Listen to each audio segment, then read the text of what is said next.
It's quite loud. It's all right. It's all right. Speaking of freaking out, shall Yes. do a recap? Yeah, go ahead. Sounds great. Go for cheap, thank you.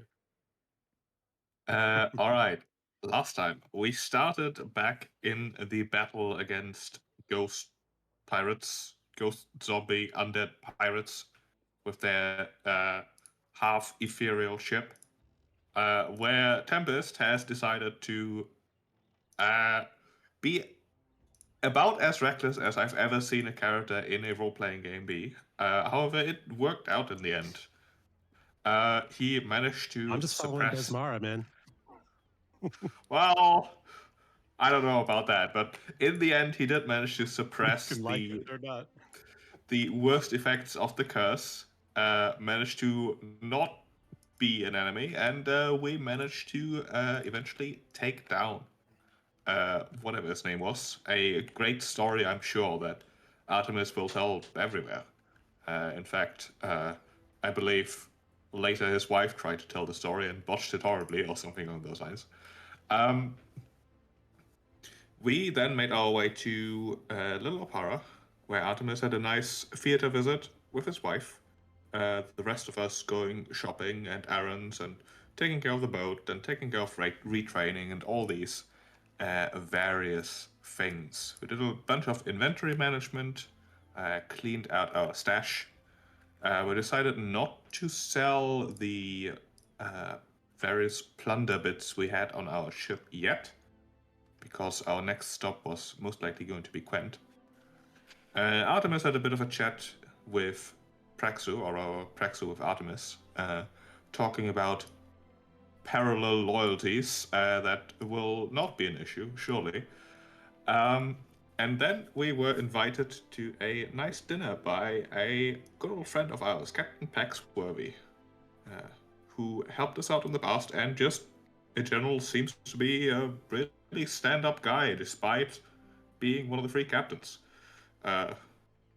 Maybe those two things aren't related at all. He suggested that we've been, causing a bit of a stir. Our story is getting around. It is only a matter of time until the Hurricane King hears of us, and then he'll ask himself why we haven't come to him yet to pledge loyalty and all that. So, we should consider doing that at some point. The tradition is that you present yourself to the Hurricane King by docking outside Port Peril and then taking a ferry into the town proper, where the Harbour Master will likely test us with a variety of trials to see if we are even worth anything. And then we shall present to the Hurricane King a gift of at least 10 plunder or more, which will then give us the permission to join the regatta that will happen in, I believe, about a month from now, after being suspended for a while, which will be our opportunity to join the three captains. He also told us that, hey, Harrigan has been actually doing quite well for himself up north, and will definitely be at the regatta. In fact, he has already earned the permission to participate with his fleet of Chilaxian ships that he supposedly took over somehow. Very, very sketchy story, that. In addition, he also suggested that we could talk to Tessa Fairwind, who's also curious to meet us, to hear about us, who should be able to be found in Quent. I don't know if it was said outright, but there's certainly a bit of tension amongst the three captains. And Tessa Fairwind is pretty much the leader of the, I'd call her the chaotic good captains of the Shackles. So I think we like that.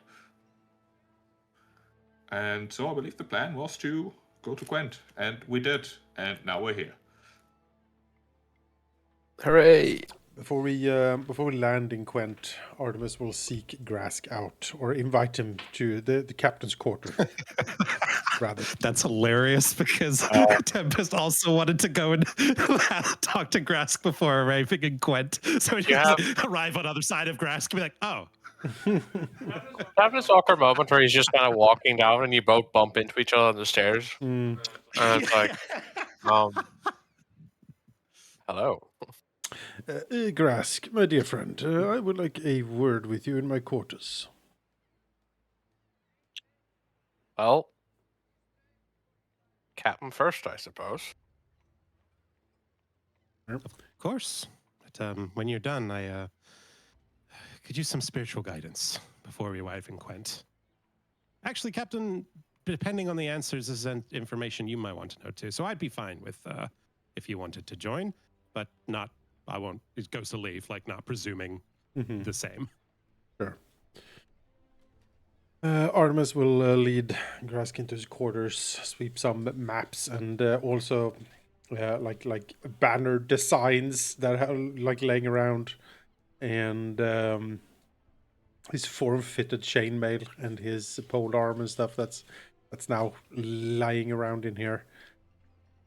Like strategy books he's probably bought from the pirate shogun, like some trader with that guy or something. And he will sit down, indicating to Grask that he can also sit down. Well, Grask, I have something I wish to inform you and only you about on the crew. I trust I can trust your discretion. of course. Good. I had a fairly long talk with our dear Mr. Praxu, and he has revealed to me that he is part of a particular sect of people called the Red Mantis. His exact mission here in the Shackles seemed to be to try to, well, dispose of the Hurricane King. And as far as I understand, the Red Mantis doctrine, they do not attack duly elected leaders. However, scratching his shin, I think the Hurricane King was duly elected, so I'm not sure how he gets around that. Nevertheless, since I have decided to allow Praxu to be part of the ship and the crew, even though he has revealed some rather unsavory loyalties and connections, I would like to inform you of the matter, in case I might need your help. Well, taking care of him if it should come to it. Not that I think it would, but I am wary. Now that you say that, it does make a fair bit of sense. Yes, he was not subtle about it, as he told me, and I would have to agree. I see no problem with him being on board, and he's an invaluable member. We would not have made it this far without him. Still, the Red Mantis... their reputation is, well, bloody, to say the least. Well, as long as the blade is pointed to our enemies and not at ourselves, I think we're fine. Yes, that is indeed my thought as well. I see no reason why he should point the blade at anyone. I, too, was duly elected, after all. Still, I thought you should know, as the preeminent... ship's chaplain, or... or the, should I say, authority on the Besmaran faith aboard this vessel. Well, I am happy you've disclosed this to me, but I will say if ever in the future that his loyalties may put him against us, I'm afraid Besmar's judgment is quite clear on that. Agreed. I just need someone with a connection to her and her powers to be aware of what is going on a little bit on the ship. I feel that is just... I need to confide in someone in case I, well, to be fair, end up murdered. He smiles sardonically. Very well, not to worry. If something does indeed happen to you, I will know. Artemis nods. Good. Well, I hear no objections from you to keep him on the ship, and so I think this matter is concluded. Yes, I see no reason to, well, do anything of the sort. He's proven a good ally, and, well, quite frankly, he has many skills that we don't possess, and we need him. Quite so, quite so. I appreciate Praxu and his insight. He sighs slightly, and it takes a lot of different people to make up a crew. We have certainly taken all sorts, and I am proud of that achievement. That we have such a strange ragtag bunch of sailors on this vessel.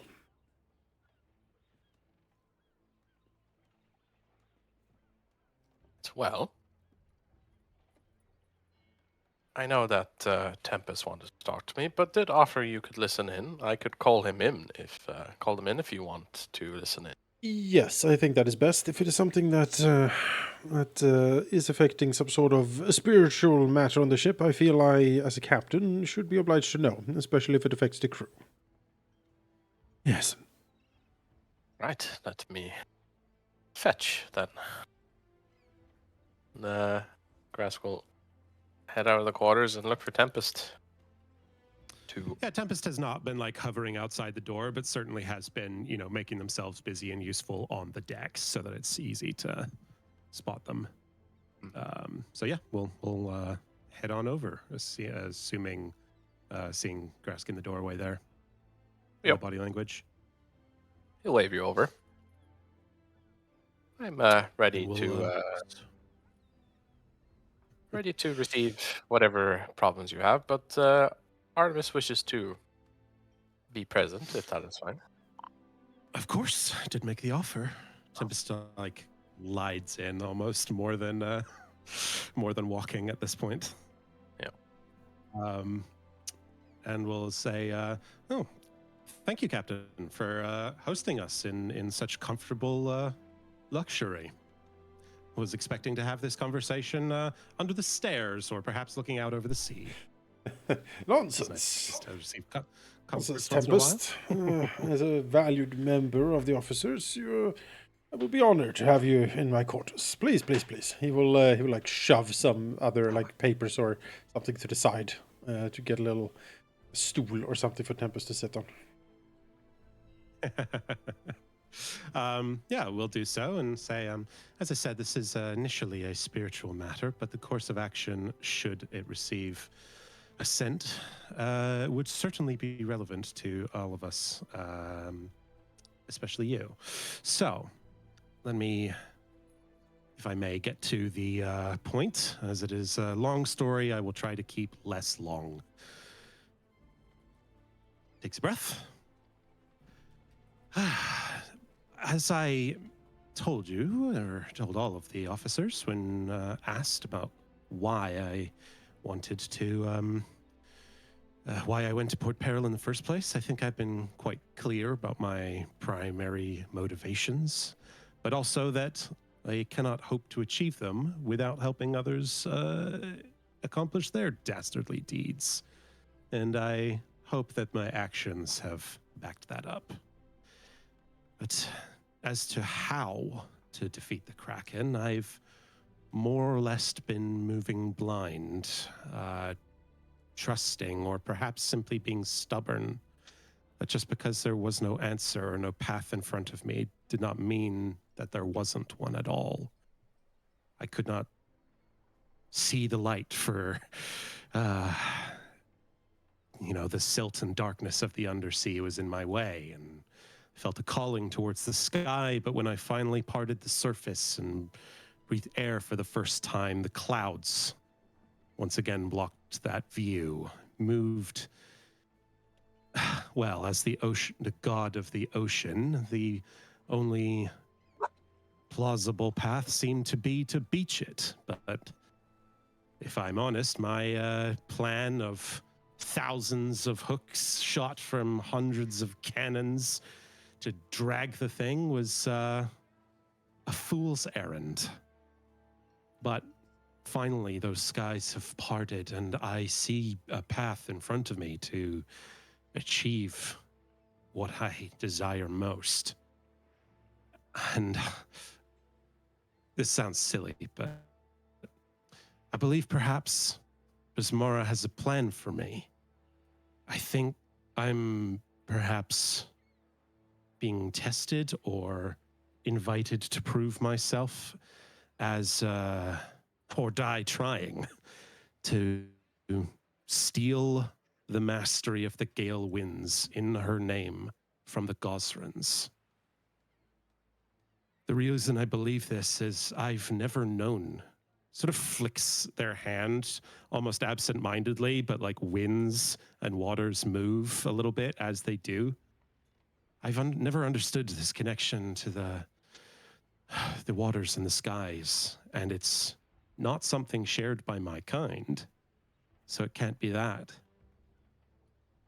The curse I received following our desires for plunder, it opened up an opportunity. I know not all agree with what I did, as we've discussed, Captain, but I have also made clear the belief in Besmara that fueled such a reckless action. I've been thinking since we left, it opened up an opportunity for a kill that was otherwise impossible, albeit temporary. And when taking that, I was given the privilege of Besmara's sight, her perspective, understanding, observing the sins of the captain and his crew, and her divine punishment for it. It also delivered straight into our hull a ton of plunder for us right before a very important and unexpected bill for plunder. That same bill alerted me to the existence of the Master of the Gale Winds and a path towards them. The fact that they can manipulate the Eye of Abendego, that the beast dwells below, that is a real, actionable tool to seizing it from the sea. And beyond that, what would the end result of accomplishing such a massive, grand task be? It would be that a Besmaran could control the winds. Perhaps more than just a ship, could control the winds for an entire fleet. Who knows? I see a path here involving us, well, depending on what we see and if we like what we see of Tessa Fairwind. She seeks to topple the Hurricane King. We seek to steal something from the Hurricane King's most loyal servant.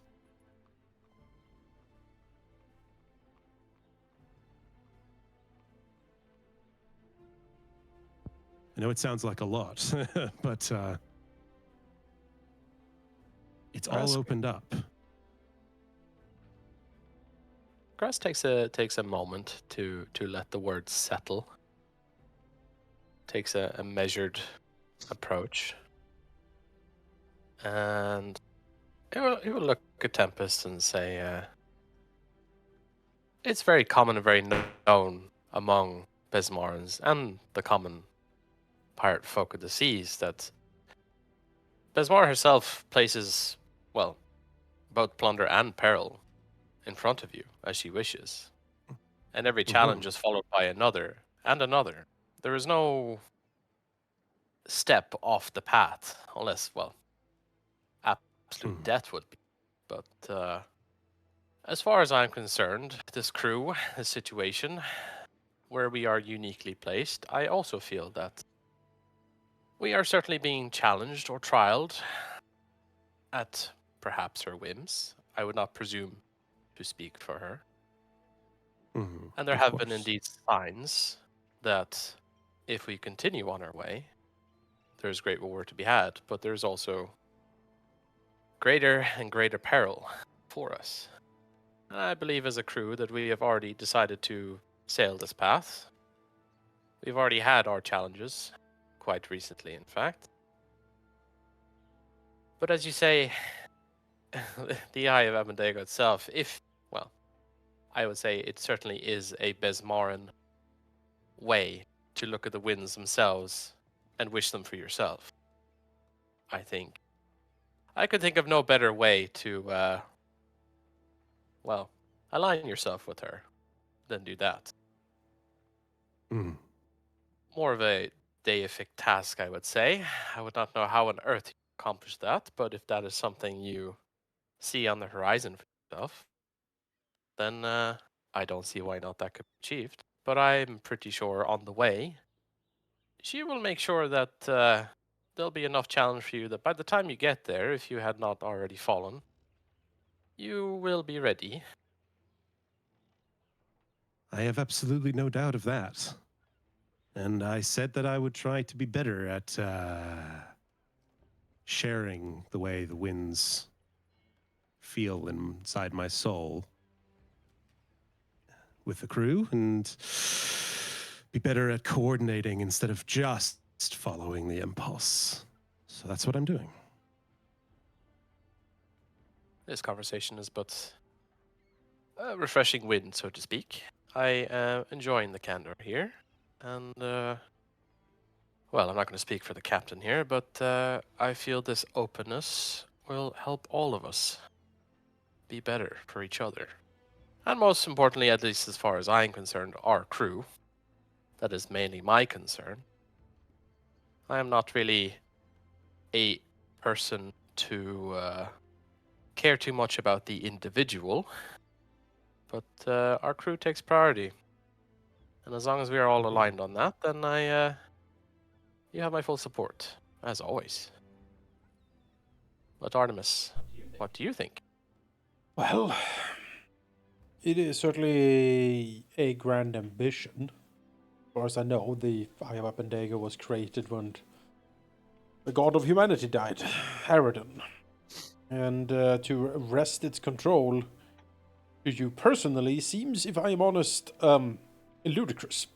But it is certainly ambitious, and if this Master of Gales can influence the eye, I don't see why you shouldn't be able to pick up a few of those tricks as well, given your affinity to water and storm, as we have seen quite a bit of, in fact. That Odds. was my thought as well. Such a ludicrous thing that never occurred to me that someone could do that. And Yes. yet, apparently they can. Yes. And not in Besmara's name. No, he's a Gosran.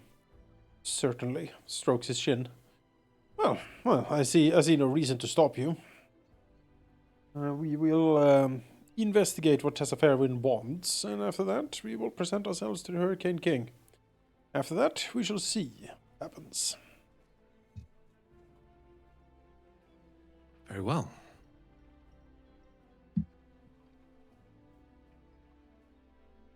Oh, Tempest will stand up, has nothing further to say, but, you know, just in case the conversation, there's anything more to talk about. I think we are fine. Next up on Artemis' agenda is to sell things in Quent. Yes, well, I'll leave those logistics to the ones with the mind sword. Grabs his abacus. It is time to go. Yeah. I think perhaps I will have a look around town, maybe slip the bone out of my sleeve just a little bit. See if anyone reacts. Just to get a lay of the land. Well, you know where to call on the winds if you need help. Of course. Could do the same for Tessa Fairwind, of course, but that would feel rather rude, especially before we haven't met her yet. I don't see that going well. Considering we're supposedly planning to interact with her, probably best not to give a false bad impression.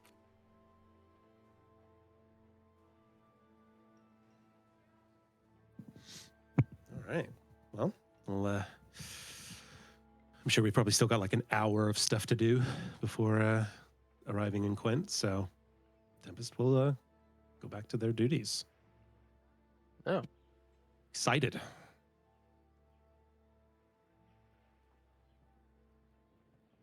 Nothing like a good talk to give you some more purpose. Feel like the sun is finally shining on that clouded mind. Well, Love the idea that Grask is just like, well, yeah, I. Okay. If it's true, then go fucking do it. What are you talking to me for? Yeah. Yeah, the fucking. Well, I yeah, get Maybe like- when I do that, so that's Yeah, fine. it's just like, yeah, it's gonna be hard, but do it. Yeah. do love the idea that seems to be what you want, so the- do it. The entire time, Gabby has just been lying in her big clam in the captain's quarters, like sleeping, while all these very important private conversations are going on. Listen, heard So all of it. they're gonna be like leaving, and Artemis will be like, ah, yes, okay, well that's done now. And then like Gabby will like come out, like stretch, oh, the night shift. Like, Fine, the Oh. clam is like Oh, insulated. oh yeah, Yeah. no, yeah, she can't hear anything. It's great. It's more for Artemis because Gabby snores. So Yeah, I was gonna say more blessedly they can't hear her. yeah, exactly. Oh boy. Well, them. First few nights before that happened was a bit rough, let me tell you. Mm. Put your ear to the clam and you can hear the storm. Yeah, you can feel it vibrating like. Yeah, yeah, it is a gonna, yeah, you know. All right. Arriving in Quent. Yes. Well, it starts with the beautiful cover of the Barrier Isles and the reef that keeps the big waves from ever coming into the perfect deep water port the city itself has been built around. The city is big, one of the biggest in the Shackles, and certainly the most clean of all of them. Looking in, you wouldn't actually believe this to be a pirate port, and the few of you who have seen something other than the ports of the Buccaneers of the Shackles would recognize it as a civilized place. Certainly, the people here are pirates. Well, certainly ships and pirate ships are sailing around, but it seems like the city actually has a bit of a lawfulness to it. Not in that it would deign to act against the freedom of the free captains, but because people respect it and make sure not to do too much damage to it, as compared to Port Peril, which generally is a huge mess. Looking in, the thing that's most striking is the many boarding houses and taverns that litter the dockyard district. Everywhere you look, there's places of merriment and good times to be had. And certainly as you look out over the city, you can see all the way up on the hills, there are large manor houses and such, where retired captains spend their later days on sunlit porches. Yeah, I bet The they place do. is beautiful, and the people are colorful and diverse. Patron Finding saint of the town is Callistra, correct? Yeah, that's why Wow. people It has don't mess the city up. biggest Calistrian temple in the Shackles. Ah, yes. The House of Stolen Kisses, Oh, right at the well. center of town. Oh, how romantic. Right at the heart of town. Yes. Yeah. Where the dagger point will be placed, yes.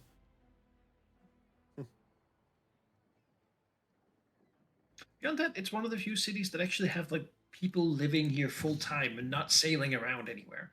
They live here and have actual industries in both like cloth making, and, smithing, forging, Are people hunting less a lot, snooty mining. than in Little Lapora? Yeah, people are generally good, like good, fun. Like type they're of not people. Of course, talking there's- loudly about how important they are. No, Okay, nobody great. really cares. I was gonna say this is It's a- very it's a weird thing of for people- Gabby. a city Civilized that's society. Enjoying life and having a good time. Like one of the big things, you sail up and like dock, right? You can see close by and feel get the smells of the food of the town, the sort of Caribbean barbecue style, sweet and smoked, flavored, like usually like birds and chickens and stuff. Some huge birds from the hills and the jungles of Motako Isle, and then they sort of roast them and smoke them and cover them in pineapple juice and hot peppers and stuff. And that sort of comes out from a place called Fat Jessop's, sort of close to the harbor, All right. where people sit under a large, wide roof with open sides around a big smoke pit, where presumably Fat Jessop is standing with his tongs and sort of flipping whole birds on close to the fire. Please, Artemis, While please.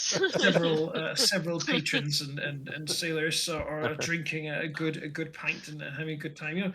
You look to the other side and you see the drunken bosun, where a couple of Cake Knights are vomiting out yesterday's sort of glorious praise of Kate and Kayleen. Apparently they weren't pious enough. There's sort of a nice mix of things. You can see the Barnacle over at the very edge of the old docks, Oh, that's a good name which too. looks like an old whaler's tavern that has seen, well, that once saw worse days, but now sees better days, and it's sort of an upstanding version of the rundown place it used to be, sort of playing up the quirky history of itself. The snootiest place you'd find would probably be the Lusty Mermaid, where outside you'd see an Aspis contactor, sort of standing with his nose up and frowning at people walking past. Well, Gabby recognizes those bastards anywhere. Stay clear. Yes, they're out of Port Peril, sir. No, not Port Peril, Blood Cove. Mm-hmm. Uh-huh. Yeah, all right, Yeah, well...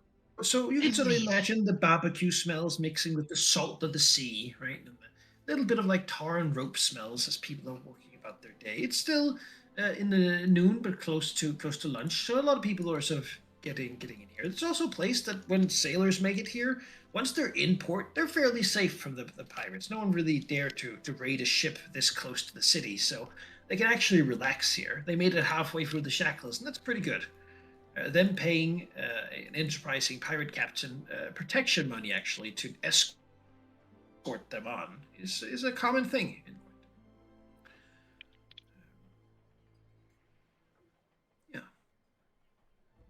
Yeah. Well, we start by going and getting some barbecue. As for the person you're supposed to meet here, I mean, suggested to meet here at least, Tessa Fairwind, you've heard stories about her, I think, that can be said, and yes, and you do see her ship, actually a rather small ship, a little bit smaller than yours, but a clear warship, a fast warship called Luck of the Draw, is sort of anchored at a proud spot by her private dock. She doesn't seem to be on there. It's sort of currently being like washed and cleaned out from whatever her latest adventure would have been. But it certainly means that she's in town. Well, that is good. I assume that Pegsworthy has sent word that we are incoming, or at least that he's trying to hunt us down. So she shouldn't be too surprised. So I think what we'll do... I think the plan generally is that we'll send out an emissary to go and inform her people that we wish to meet on the invitation of was it Merrill Pegsworthy? And while that is being arranged, Artemis can spend some time selling our plunder in town and pay the crew.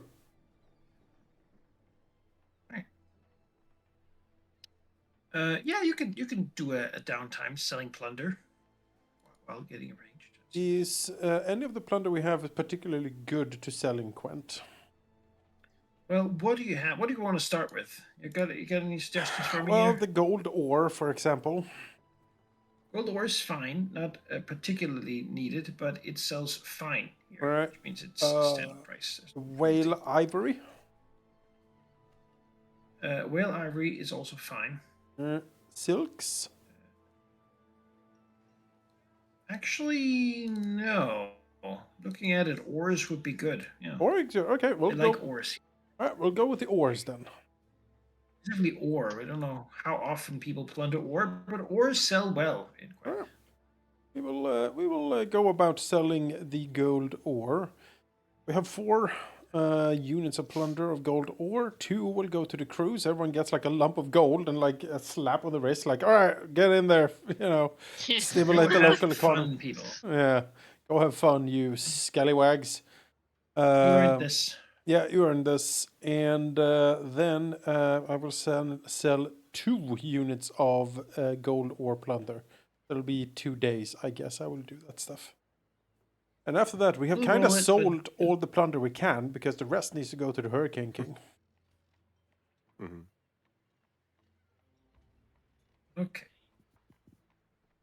Tuber's But I pinned to mean- the deck because the ore is heavier than he is. Oh! Okay. Well, who wants to go buy a turkey each and eat it? Gabby. Sure. How much is a turkey? Yeah, Monica, how much is a barbecue turkey? Well, Yeah, we'll I just want do the the whole list roll bird. first. Okay. We are getting a whole bird each. Let's see here.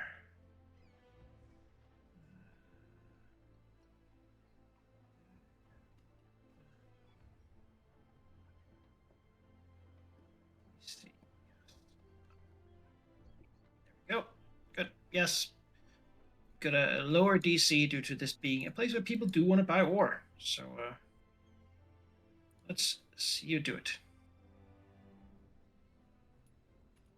All right.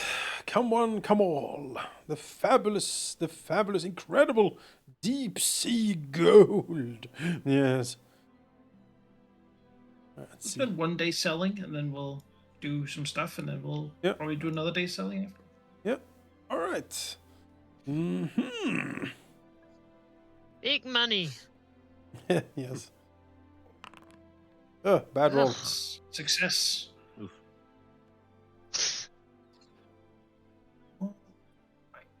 Right. Yeah, which means that you would get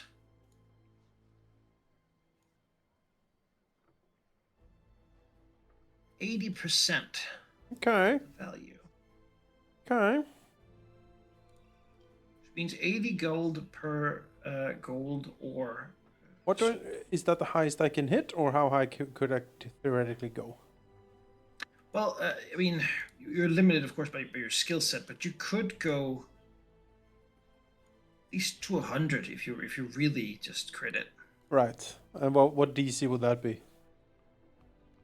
Basically, for every 10 you get a better price. Okay. Yeah. Okay. This is not a very good roll, so you could probably get 90 without too much difficulty. But Yeah. you found a guy right now who's willing to pay this today. I'll pay. I'll sell it today. It's fine. I thought we don't have unlimited time here. I'll tick that off. Gold, 2 to the crew, 1 there, and 80. You say. Ching. All right. It's not bad. Not bad. There's a happy goldsmith who's going to forge something as a present for a Calistrian, a holy person who he spends some time talking to sometimes for spiritual guidance. Mm-hmm. Yeah, I bet they're real pious here. Yeah, very pious. Go to the temple a lot. Yeah, daily. On their knees. Yeah. And the crew too will go and basically spread out amongst their various types of taverns. Probably some people from this ship are going to be pretty much in all of them, right? There's the Kate Knights. There's the Yeah, I was gonna old say we do sailors, have the Kate Knights. There's Krupp and Grok who are definitely going to go to the Fat Jessups and get some of that. Yes. Like Yes, let's people go have- with them. Yeah. It's Kochibah who's going to go to Lilibeth's Tavern and Hostel to see if we can Ugh. scope out the local talent. It's a merry group. Got your gamblers going to the Three Sailors Smiling, a infamous gambling den where all sorts of games of chance and skill being played on over a drink.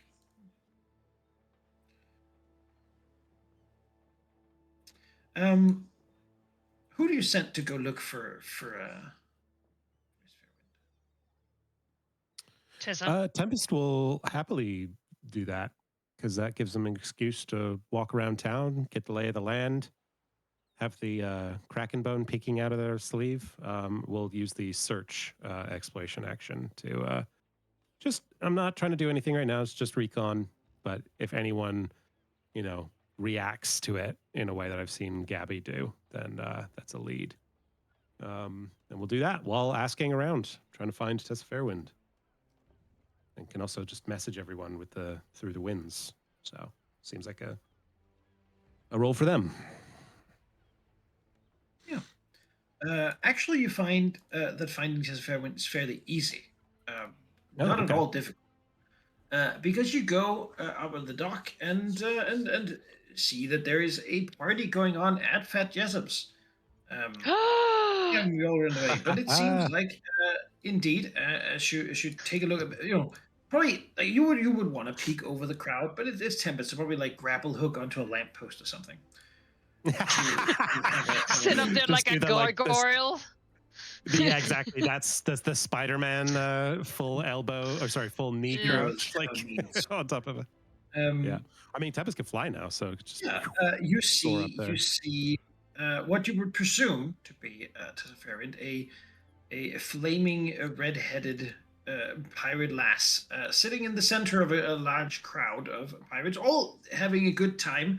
As Fat Jessup is laughing at his own jokes, his jowls sort of bellowing as he's flipping birds and throwing meat onto plates that are just handed to him. It doesn't seem like people are really paying at the moment. It seems like there's just sort of a street fest going on. Just a big party going on. Amazing. One of Tessa's presumably sailors standing on one of the low tables and telling some sort of tale of adventure had and re-had while Tessa raises her cup and enjoys some what appears to be like peppers, dried peppers and jerkied pineapple. Amazing. Tempest will like hang on to the pole or whatever and do that thing where your feet are still touching it, but then you like lean out to the side, and just wave with the other hand to try and get Tessa's attention. Yeah, I mean, she's in the crowd and such, and doesn't seem to be paying too much attention to Tempest specifically. Yeah. And I'll call out. Actually, you know what? I'll just I'll call out to her in a little bit jovial tone. Picking up the vibe of the party here. But we'll just whisper, using the whisper on the winds, right in her ear, say, "Mistress of the fair winds." So she hears like this big shout from from Tempest, but it's not bothering anyone else. I introduce myself to you humbly as Tempest Widowmaker. I'm here on behalf of Captain Artemis Keen and the Fearsome Tide, following a summons on your behalf from Captain Merrill Pexworthy. And we'll salute, give like a pirate salute, taking off her hat.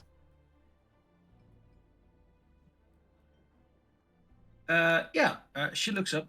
Can she answer this? Is this a thing yes. she can? Figured she might appreciate message on a wind. Yeah, I'd assume that she knows how to answer that. So she looks up, hearing that, peering over her wide hat to see Tempest up there, and she will answer, "Bring your captain and crew. Join us. Surely you have many stories to tell." Gabby is already there. Tempest just says that out loud, saying, "I'd love to," and we'll just kind of jump down using the cyclone ascent to land comfortably, and will then just use message on the wind to all the officers. Say, we're invited for to a party, and we'll direct them towards the venue. I've forgotten the name, but presumably it's Fat Jessup's. Fat There Jessups. used to be Fast Jessup something, but nowadays it's just he's synonymous Fat with Jessup. Oh, I love him Amazing. so I love much. So yeah. Yeah, Yeah. Gabby Time is for my party already in the post. Message in the head. It queue. says party at Fat Jessup's. We've been You know, invited by the we see like the gargoyle picture of like Tempest up on the post, and like in the background, Gabby is like trying to buy one of the birds. It's like, no, I don't want the plate. I want the whole bird. Like, no, not the plate. I want a bird. just eating over bones and everything. Yeah, she wants to make bird. She wants the bird. She saw birds on a spit, and she's like, well, I want one. You know. So it's just being like this cool talk, and then in the background, Gabby's just like, no, gesturing bird, flapping her arms. By sweet, fruity flavors and like spicy peppers is the thing. Right? Lots of white meats and such. Sure, can Also, I it's buy like- a whole bird? I mean, you don't buy And it how right big- now. He's just slamming it on Oh. plates and handing it out. Okay, but I got a what couple if I sous chefs wanted a like, whole putting on bird? more. Well, then you'd ask one of the people for a whole bird. It seems like this is on Tessa's bill. And she just parks That's like not one no concern of plunder mine. of birds in here, and it's like, cook it. Fucking get me in there. That's Hand me exactly the what her biggest- player As is many about to be like. birds "All right, allowed to a get Hand me plunder the of biggest birds. And bird say, you have. Standing on a table, waving a big robot hand. Well, Yarr. if Artemis can take like a lunch break from his hawking of gold ore, then he would come for sure. Yes, and if he does, well, he actually you all, assuming you do, Yes, go. absolutely. As you come close to, Tessa has stood up from her seated position and sort of parted the crowd a little bit. She should be invited into the midst of this, close to the pit. Artemis is striding forward, his newly polished, gleaming chainmail underneath his captain's coat and shirt. He is in one hand holding his polearm with the banner of the crew, the Fearsome Tide, like fluttering heroically from it as he strides forward. Tin can, of course, on his shoulder. Oh God, Tin Can, what happened? I heard him. No. Oh, What I the guess fuck, his master man? died. There you go. Oh. Oh. Well, He I'm was afraid concerned everyone old must Artemis. immediately die. No, Tin Can. Hey, it's here. From his one shoulder hangs the harp, the maestro's harp. From the other shoulder, or like his belt hangs like a thin folio of his commander's strategies and whatnot. And he cuts a fairly impressive figure.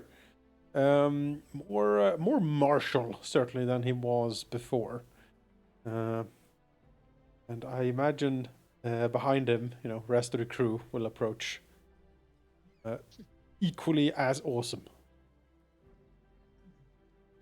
We'll line up behind Artemis in this accidental, really cool pose. Yes, walk like in a wedge formation, in. There's a hole where Gabby was Post supposed to from be the because she's poster already surrounded gone. by the smokiness Yep, and the exactly. people thought it was a battlefield. It's actually a smoke pit. Yep, exactly. Wind in the hair, slight sweat. From the Yeah, I was gonna Exactly. say Tempest is like making wind. Yeah, The hair's fluttering. The banner flutters dramatically. Yes, absolutely. Yeah, everyone has their own customized angle. So simultaneously, like Praxu's hat has like the upwind to give it the nice flutter. Yes. The banner has the sideways wind. The wind is coming towards Tempest so that the torn up coat gets the back Yes. wind. Like, Yep. and whatever wind you need to get the perfect like slow-mo walking angle, you have Yep. it. Yeah. Like His plank ready, as they say. yes. The slight sound of crashing waves following behind Grask as being the anointed of Basmara. the holy symbol gleaming, or at least fluttering from his shield, I imagine. Yes, it is Another magically holiness engraved on also it. from all the scars, right? Yeah. Yeah. Service is done, and challenge is beat. Artemis will step forward, and he will. Actually, as you do come into the circle, Tessa will, standing there, point towards you as a group and say, "Why, I would believe this to be the crew of the Fearsome Tide. We've heard many stories about you, but never from you. Please, he gestures out, regale us with the tales of your deeds, then enjoy the meats of this place, and then we will talk." Captain Fairwind, it shall be my absolute delight to regale you of the tales from the high seas. And then takes the harp out. Ring! And we will sing about our incredible deeds. She sits down herself with like a half chicken, Yeah. roasted, and and begins to enjoy eating that while listening to your tales. This is a unique chance to do to spread your infamy. Yeah. Oh, good, good. Let's see. Let's see if we can roll better than a 4. Whatever your result, it is upped by 1. All right. In success rate due to Not being set up fucking well. 20. Let's go. Well, Aha! you know what? We can't even up that, as it turns out. Maximum. It's DC. But we will anyway. Don't need your pity upgrade. I am Captain Artemis Keen, and I make my own fortune. Yeah. Let me tell you the tale. All that baton twirling practice on the ship really came into play with the banner here. Yeah. You know what? Just take 5. Hey. Normally a crit would give you 3 infamy, but you take 5. Yeah. In this place. Hell yeah. As you max out the town from this talk, I'll skip 3 hours ahead. Yeah. As what starts as a tale turns into a enrapturing epic. The people here enjoying it so much so that then at the end of it, right, all of you will be sent Jessup's chef's plate. The chef's plate. With all his personally made stuff. None of the sous chefs for you. Yeah. As the crowd has grown even larger. Yeah. People looking over each other to see a glimpse of the office of the Fearsome Tide. Yeah. Many of your sailors around the various bars and such will sort of begin spontaneously being offered around for the crew who did, and then insert one of the amazing, the crew who saved Lillywhite, or the people who defeated the vile Sahagan king. Yes. People who stole the ship of Harrigan. Yes, people and have many different things. The conquerors of the Fearsome Tide, and the inheritors the of the Red. Vengeance upon the doom of the Red Blade. Yeah, there's many names and words being thrown around, and certainly all of them are positive. These people. Tessa herself enjoys it. That much is clear. Speaking to a couple of her, what we presume to be close friends and curates, probably while listening. Yeah. She seems to just be having a good time. And certainly she is a bit of a magnetic personality, though right now certainly outshined by the crew. I assume all of you work together to tell this tale in each your own way. Oh yeah. Yeah. Artemis sings, accompanying with the harp, his sonorous voice rising and falling in the dramatic epic of it all. Maybe some of the other officers act out some of the actions he talks about. The demonstration of the Red Claw, the incredible murderous talent of Tempest, things like that. dramatic Gabby will winds, transform, Yeah, yeah, Gabby transforms. Ah! Screaming and eating. and then like immediately eats like a whole chicken, Yeah. flinching with her teeth, like shaking it, really showing them. Yeah. Yeah. Someone's fierceness. already set up like a little shadow puppet show, so it's like the perspective of Yes. inside of our tower, Yeah. and then they just see like a bunch of little Sahagin sock puppets going. "Wah, wah, wah, wah." Yes, exactly. Yeah, Maybe- when maybe- your throats get dry, someone hands you a tankard of something Of course, thoroughly enjoyable to drink. Helps to slake a bit, or rather extend the burn of the Yeah. local delicacies. With that roll, maybe, just maybe, even Grask smiles a little bit. Yeah, maybe. it's like a But rock Artemis cracking. doesn't see. Yeah, he smiles a little bit, but nobody saw it. Yeah, exactly. he pretends to cough Yeah, so that his yes. hand is covered.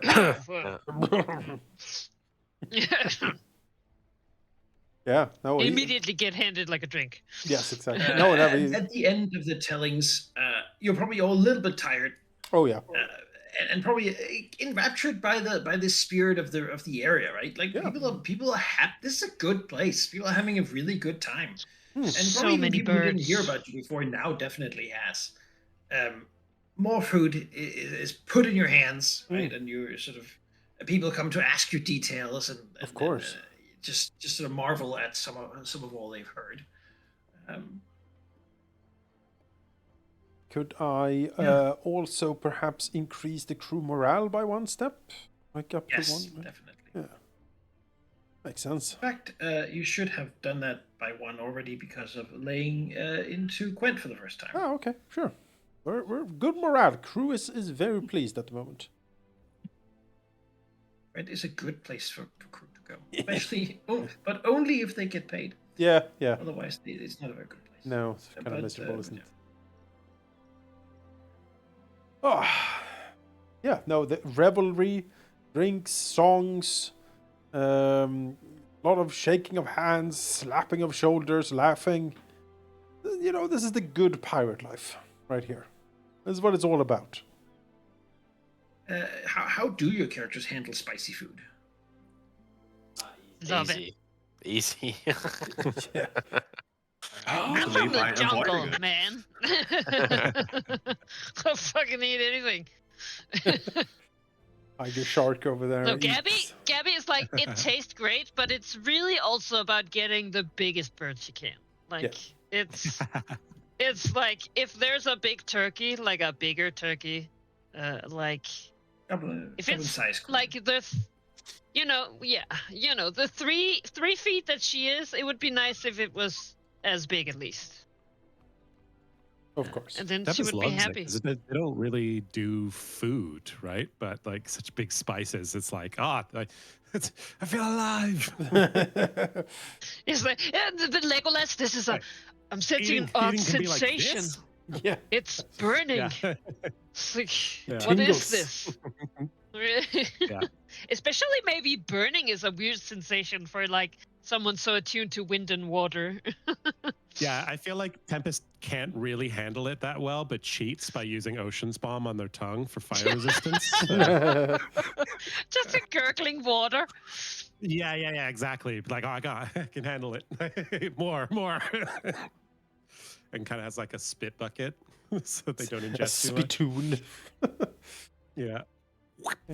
Yep. Everyone thinks it's just like a cultural thing. I think Yeah, Artemis it's like- handles it okay. He is from Port Peril, so there's been a few spicy meals over the years, but he's not like Grask and Gabby, who can just eat like a whole lava beetle and be fine.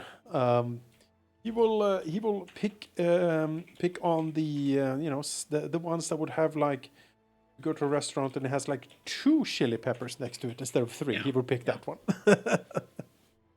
3? Yeah. It's a pussy ass talk there. No. I mean, the place There's isn't many like of them. super spice island, Yes. but they do like their kicks, right? Yeah. But again, it's either smoky, sort of a sweet, fruity, or spicy, or a mix of all those. I mean, that sounds great. I'm all for this Yes, Korean gonna barbecue. say, Or fucking the big Caribbean bird. barbecue, I should say. Yum, yum, yum. Oh. Gabby is trying to make best friends with Jessup. This is I mean, Jessup likes to cook and he likes to eat and he likes to make food. And right now, he's having a great day. Though clearly, he is sort of doing that. He's having a good time, but he's also working. He's yeah. he's gonna be tired tonight from all the fire and the heat and the hot coals and. Jessup seems popular. Yeah, I can. I bet he makes incredible chickens. He makes whole chickens. Usually how it works. Yeah, Seldom found good cooks to be unpopular. I know. Well, if they're assholes, I guess. Well, yeah, that's true. But then you let them be in the kitchen, you know? Yeah. And then he goes to KFC tonight afterwards because the last thing he wants to do is make his own food after. Yeah, I know. He murdered a French chef recently, so. Yeah, He exactly. did? Oh my god. It was all about like garlic and Yeah. Oh, that guy's dead? Great. Oh, results. he was the worst. Oh yeah, right. That's true. I was supposed to say. I thought Jessup had, and I was like, well, I like him even more now. It's just, Right. yeah. Jessup just took someone out. It's like, was he from Little Para? And yeah, fucking. Sometimes you might even catch Jessup like smoking some cheese or something. As a Oh. side. Grilled cheese, yum, yum, yum. Oh, Give me that halloumi. someone hold the red gut. SNBC. Yeah, Rotgut needs to. Poor Rotgut. Yeah. Good times are had by all. Yeah. Most of our what is- crew end up how is- here, like, just because it's free food and drink. Probably, yeah, it's a good time. Yeah, because like, it seems how like does you're like, it's a Praxio party. Deal with how does he mingle in this? Like, is he a party bird? A party bird. Praxus not. Definitely not. Crowds and such help, but not if he's in the focus. Spicy food does not become a much at all, as might not be a surprise to anyone who knows him. He'll pretend to, indulge in all that, because that seems to be expected, but, he'll gnaw that one chili pepper for, 4 hours, basically, that sort of thing. Maybe I should stop the Relentus. He'll tolerate the situation.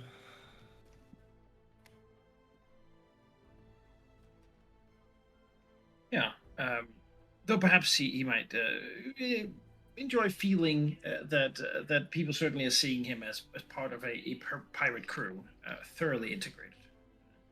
It certainly is more enjoyable than you might have expected, but he'll still spend less time mingling and more time doing anything else, really. Looking around, looking at the people, seeing what they're up to, trying to count how many groups there are and who belongs to who and who's really having fun and who's just pretending, that sort of thing.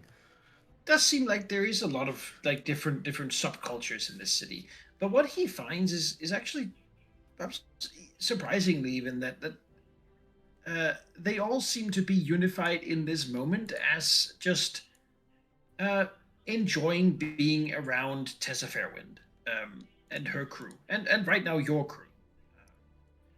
The many different opinions, different philosophies, and different religions and creeds and places of origin, they sort of seem to be unified in what ends up being the town's sort of creed in that life should be enjoyed. The good things in life should be celebrated, and one should have the freedom to seek them out.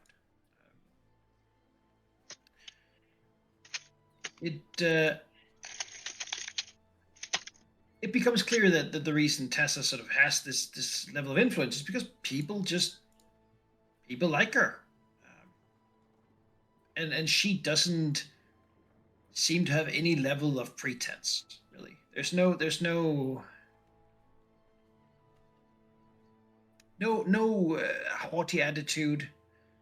No pretense, really. She just is who she is, and unapologetically so.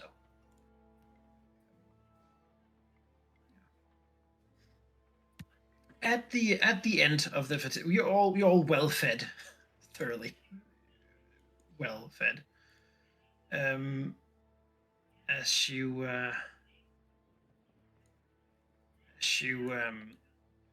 sort of as things calm down a little bit, Tessa will ask you to come over to one of her private tables Of in course. the back of this place. Of course. You can bring your plates. That's fine. Yeah.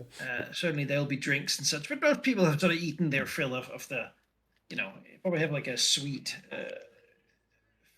slightly hot to taste in your mouths, and you Delicious. feel pretty good about life, right? Yeah, yeah. Yeah. As Tessa brings you over to a slightly darker corner of the place where you can be a little bit sort of isolated, but still not really secret, right? People can sort of see that you're talking, but not really hear what you're talking about. Of course.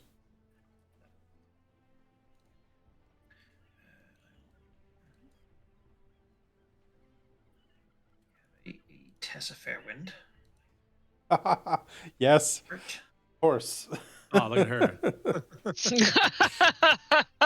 Oh wow. Okay. Yeah, look at her. Look at those pirate boots. Yeah, those boots are those heels or Yeah, something else. Calistria, right? Yeah, Calistria indeed. Woohoo! Yeah. Looks like I've disconnected. "That's I'm right." not seeing anything. Sheep couldn't handle. Could not it's- handle Tessa Fairwind. Too Desert much. in Germany. Oh, So too modest. banned in Germany. Yeah. Which, Yeah. No. At the moment, those boots are up on the table. of course. She's That's leaning right. I back have on the my sea chair, legs and dramatically, heels.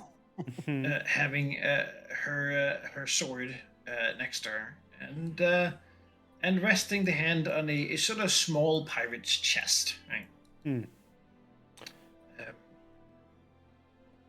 As you come over to the table, though, she moves her legs down and lifts up the chest, slamming it down on the table, All right.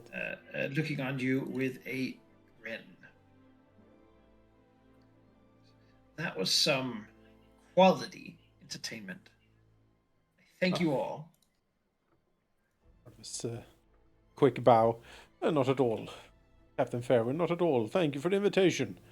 Yeah, she you can see her instinctively smile as Artemis bows. Yeah. Like she's clearly not used to that. No, I mean, it's a sign of respect, right? It is gratifying to find myself in such esteemed company. We have heard much about you. And I have recently heard much about you. I mean, beyond what you've been telling me, I've had Delamona talk to me about you, and others have spoken and said quite a few things that I like to hear. And I've heard you speak them. I also see that you're people of integrity. I didn't really get any falsehood, which is nice. I'd like if we could just speak frankly with one another. Of course, happy to. Artemis will plant his pole arm like in the corner, sweep the harp to the side, and sit down also by the table. Now, let's begin with the basics. As she opens the chest and turns it towards you. It seems to be full of gold coins. All right. This is a gift from me to you, your crew, all of you. Share this. All right.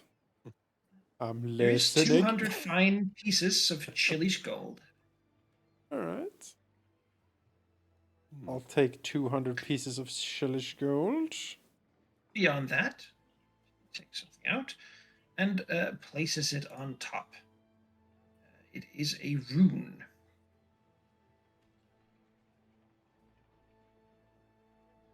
This, a little something extra for the performance. Though I would have likely given it to you anyway, you should feel proud of having, well, enraptured this place. They hear quite a lot of stories.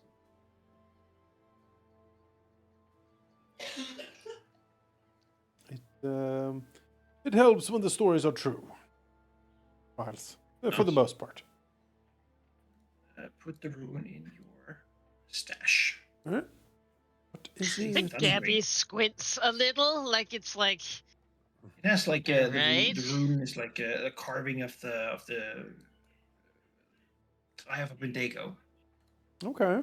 It carries the power of the wind, Hmm. thunder. Thundering rune. Okay. Yeah. That's very nice. Thundering rune peel when it hits, dealing 1d6 extra sonic damage on a successful strike. On a critical hit, target must succeed on a DC 24 fortitude save or be deafened for 1 minute. Ooh. Oh damn. Yeah. Very good.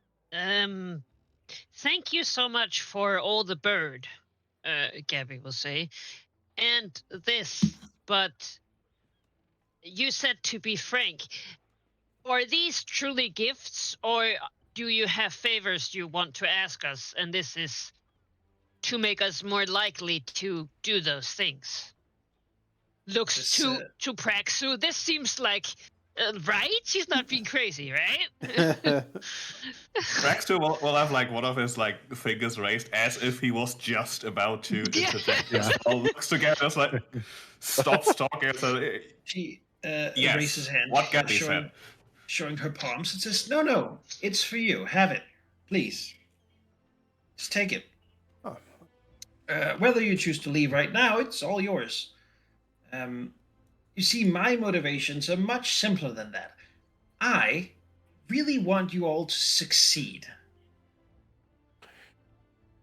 That is, of course, something we sympathize with, but it is, if I'm also being frank, quite an unusual point of view from a, competitor, so to speak. Well, perhaps it would be if I planned to compete with you, Captain. I know what people have been saying about me. But why don't you enlighten me? Tell me what you've heard. Well, I think we have heard mostly good things, Captain Fairwind. The free captains that have aligned themselves with your cause have nothing but good things to say about you.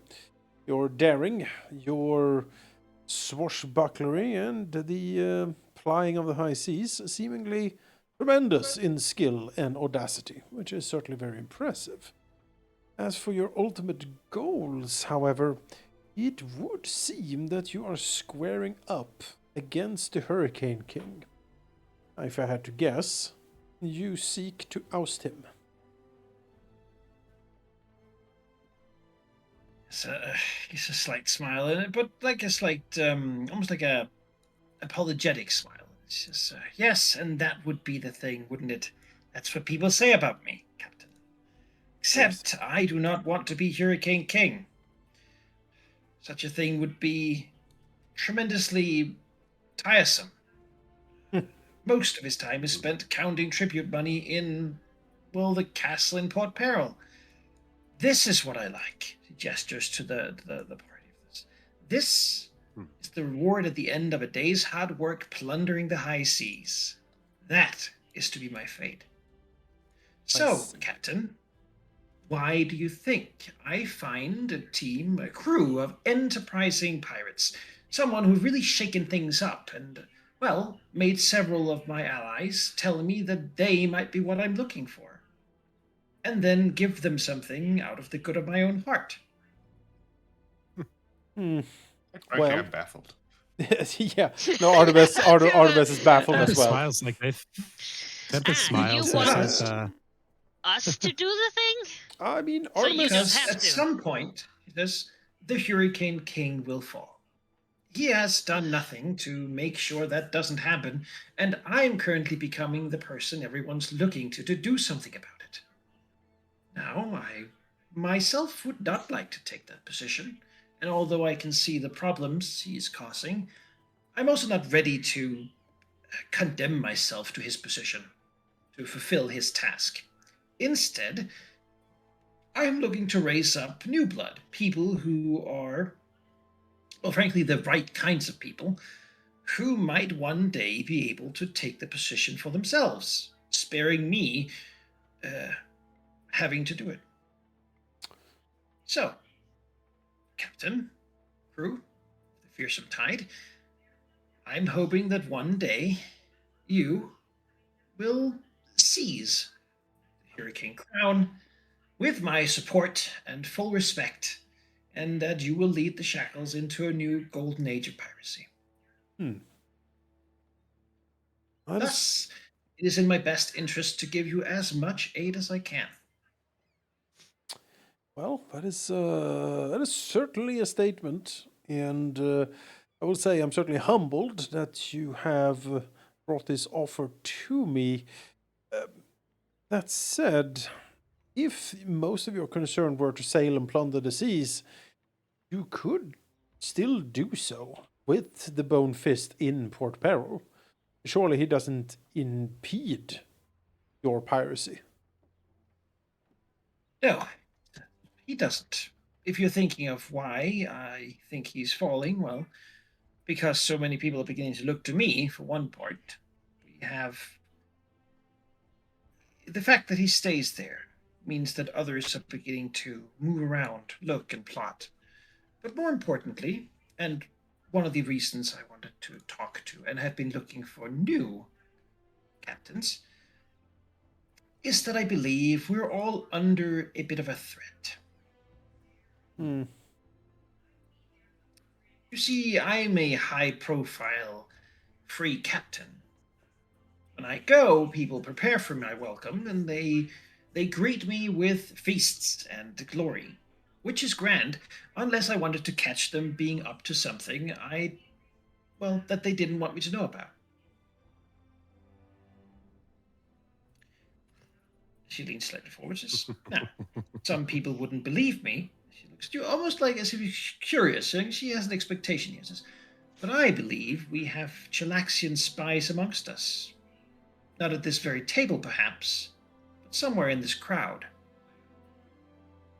Likely in the crowds of cities all over the Shackles.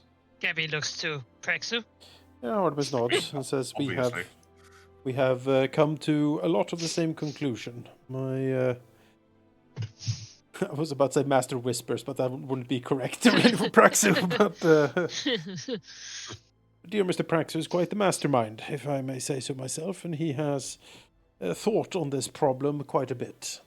I think, looking over to Praxu, that we agree with your assessment, right, Mr. Praxu? Absolutely. I have seen a few signs that suggest the Chilaxians moving significant influence into the Shackles, including, as you are most likely aware, a certain scorned captain who would have enjoyed being a free captain, might become one should we fail in the next regatta. Captain Harrigan. I strongly believe he's working together with the Chilaxians, and I'm occasionally wrong, but not in this case. Says, well, I believe something similar. Beyond that, of course, is the fact that, well, the target of the regatta has been made the Isle of Empty Eyes. A place I have long wanted us to begin re-establishing, but that for a long time it's been derelict. Well, I suppose technically it was the king's duty to take care of it, but it was neglected. The Isle of Empty Eyes, that sounds to me rather Golgan, does it not?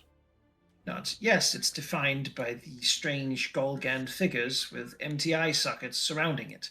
Certainly a creepy place, but it also is one of the islands closest to the sea route to Chiliax. If another Chilish invasion was to come, they would have to sail past there or brave the eye of the storm, which I don't think they would survive.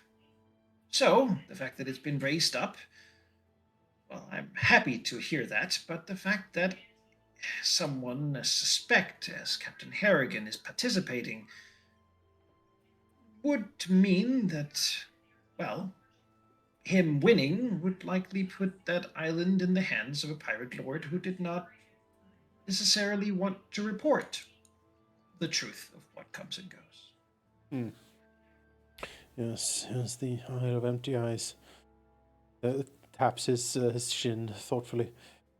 We have also seen rather disturbing things. The most gruesome, I think, was the massacre at Lillywhite that you heard a tale of. We have reasons to believe that the agent that sent the artifact to lure all the were sharks and creatures of the sea to Lillywhite came from Quent. It returned to Quent afterwards, most likely, but that has been some time ago. A cold trail, but there might yet be a trail.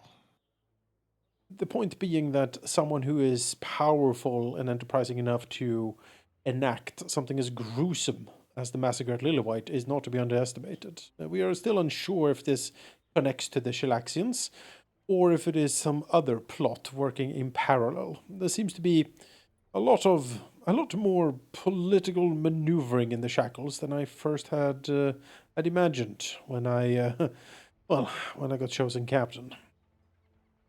It says, regrettably, yes. Shake your head slightly. However, well, the fact that you've been researching this on your own, or encountering at least, gives me some hope that you will agree with my suggestion. I, you see, have a quite prominent seat at the Pirate Council, and I have brought this up to the Hurricane King only to be shut down as having no evidence or proper proof. Still, I find it quite difficult to gather it, as whenever I show myself, all of it vanishes into thin air. Right. I would need a Yes. crew of new, enterprising captains who are capable, yet not well known enough in their allegiances that all these things don't evaporate when they arrive. Odds. I was hoping that that could be you. In return, of course, well, I'm hoping we will want the same thing. And so I've chosen to give my aid whether you accept or not. Certainly makes sense.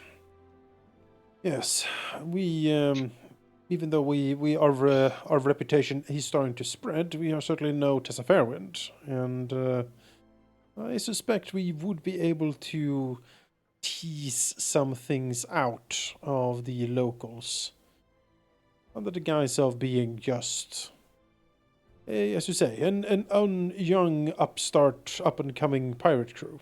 Now that said, we have been more or less called before the Hurricane King to pay tribute and obeisance to his rule.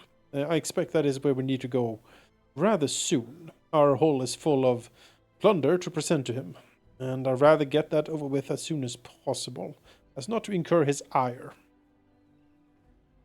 That would be wise, yes. Going and spending some time in Port Peril would, well, I think that might be exactly what's expected of you. Nods. Which is good. I would offer you to join my fleets or an alliance or even to carry my flag with you for protection, but given the situation, I think it would be unwise of you to accept it. Both because I hope that one day you will rise above my own reputation, and because it would somewhat betray your allegiances that I hope to be more nebulous until, well, it ceases to be useful. Agreed. Agreed. On that note, however, something that is worth pointing out is if he does not hear of our visit to Quint before we arrive in Port Peril, I think it's exceedingly likely that he hears of it afterwards. So it may be worth establishing some story or perhaps even retrieving something that we stole from Tessa Fairwind. Something unlikely, something that would give the impression that we are at odds with one another, not enemies, or not allies, I should say. He flakes her resist. No. No bother. Just being in my presence, listening to my stories, sharing your own, and enjoying good food. is simply something anyone in the Shackles would do. If I have not given you my banner, I have not given you my protection. That means, in their minds, it means we're not friends, and that they can pick on you as they wish. Excellent. Suspect in the Hurricane King's mind, either excellent. we are small fried to be ignored, or he is paranoid enough to consider us as enemies. Either way, I don't know if the story is. Well, given his isolation, it seems unlikely that he would default to consider his fellow pirate captains his enemies. But then again, it is a business fraught with competition. So maybe that is his default demeanor. I've never met him myself. Perhaps Captain Fairburn actually some insight into his personality could be quite helpful for us as we go to parley with him. Well, he is a dangerous man, most certainly a ferocious one. One who.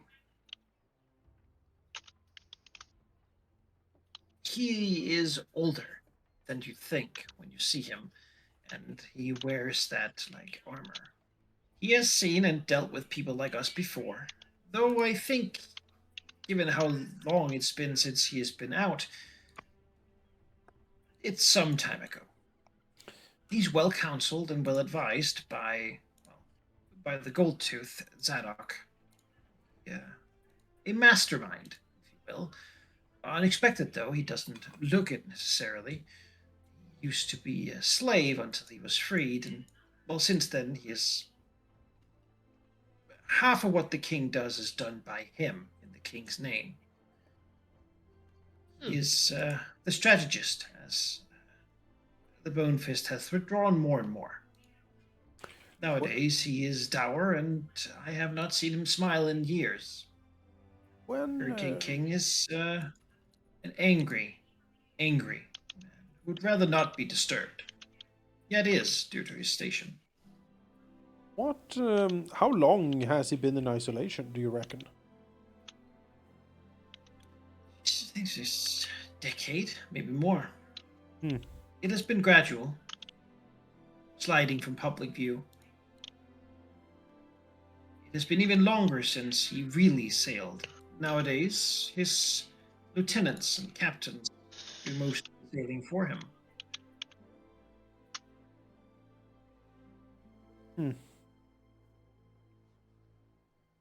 Not.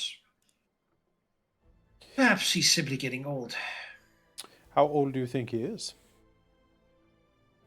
Well, it's hard to say. It's as if he reached the ripe age of 50, perhaps, and then simply stopped there, living on, but not aging. Some say he has Besmara's blessing, but having met him, I would doubt it. Certainly she doesn't seem to be someone who gives someone else eternal life for nothing, does she?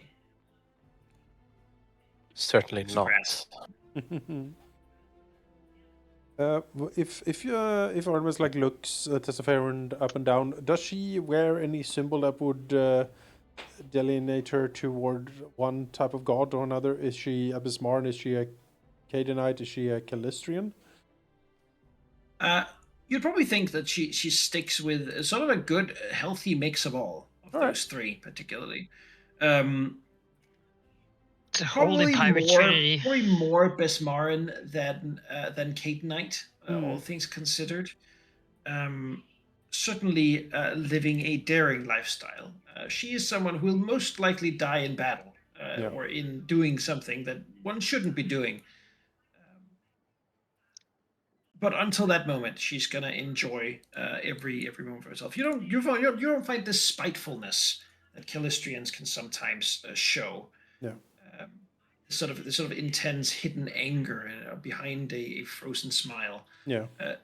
She has none of that. She seems to really just be a genuine person, and doesn't like sort of the skullduggery as much as just swashbuckling daring do and solving her problems with wit and a rapier. Oh, fair enough. Fair enough. thinking.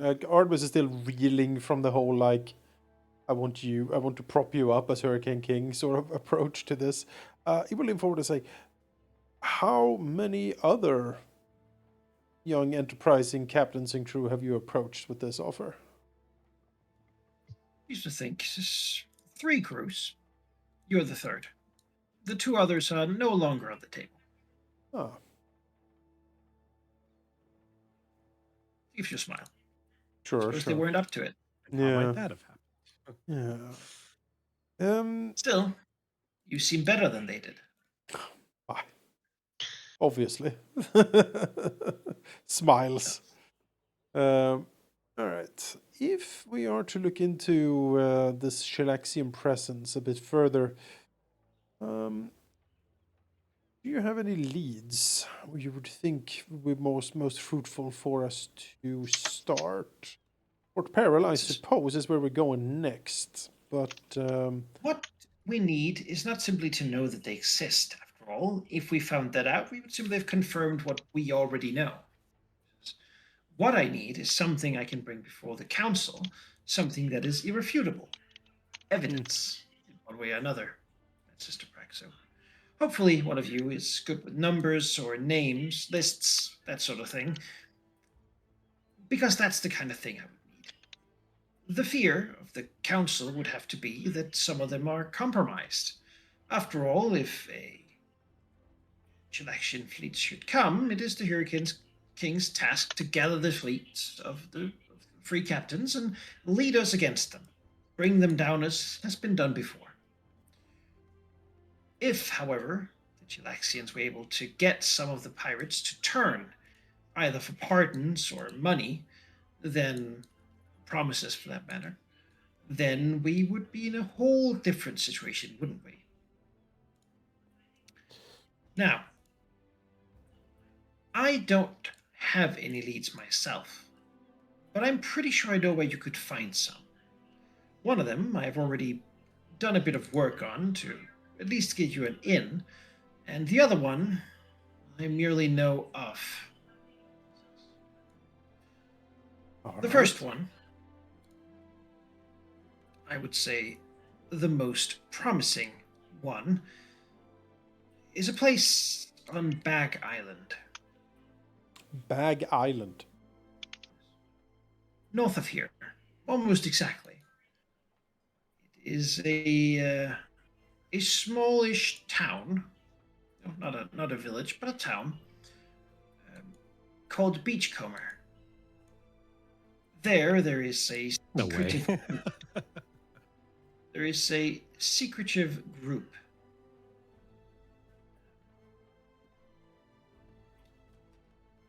And if you can find them, well, they trade in secrets and darker things. Bag Island is the island you'd think of as the place of halflings. Most escaped slaves. Some of those that have escaped have seen things that have turned them vicious.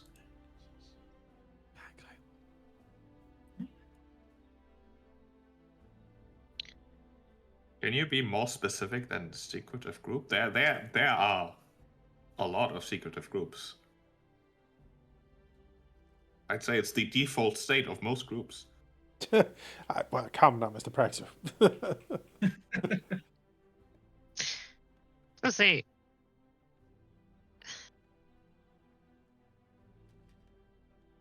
You believe Back this? Island. You believe Yes. this? The these- place is the Temple of the Hidden Name, a secret temple to the god Norgorber. I was going to say that would be my guess. I Yes, see. the Reaper of reputations. Father Skin Well, to Sword. them he is Blackfingers. Blackfing. Yes. Yes, the halflings are the most dedicated servants of Norgorber you will find. The things the Jacksons did to them, Interesting. well, I suppose they stuck. Oh. I have no contact to the priests, or any knowledge of what they would want in return for such information. But I know that if anyone knows something, it's probably them. Makes sense. Where I can help you, though, is, of course, our very own House of Stolen Kisses. Oh, Even now, I would hazard a guess that some of your crew are telling one of the attendants whatever they wish to know about your adventures, your journeys, or anything else they have experienced. These bits of information are, of course, the property of the temple and of Callistre, but, well, I have given them the good word that if you should arrive with this, she grabs a little marker, which basically is just like a little piece of cloth with some embroidery of a bee. yeah. She says that you would be coming there on my account. That should let you in the door to speak to someone who might know something. I still couldn't get them to simply tell me whatever it is they know. They will want something in return. But you can skip the front door. Oh, that's good. We're in town already. We might as well have a chat. Yes. Indeed. The Hormus thinks. All right. Bag Island to the north. Talk with the Norgorbites. And Listrans. Malachi, on my notes for the back island, it just says where the slave ships rate for the meat markets. Is that old news or is that current? Well, that is current, yeah. The Halfling coast up in Rampur Isles here is called Okay, that but- because, All right, but not specifically the back island. I mean, they hunt slave ships, and the slave ships hunt them. Okay, so it is. I They just are wanted to. they are very anti-slavery. The halflings there. Most of them are escaped slaves. Yes, this whole island is mostly inhabited by halflings, but also have orcs because they're also frequently enslaved. Jeliax really does enjoy enslaving halflings for some reason. Well, I think they like them as manservants and whatnot. Yes. Yes. Despicable I find the whole thing distasteful. thoughts. Yes. We have Hopefully, when you become your majesty, you'll do something about it. Artemis like Just, snorts. A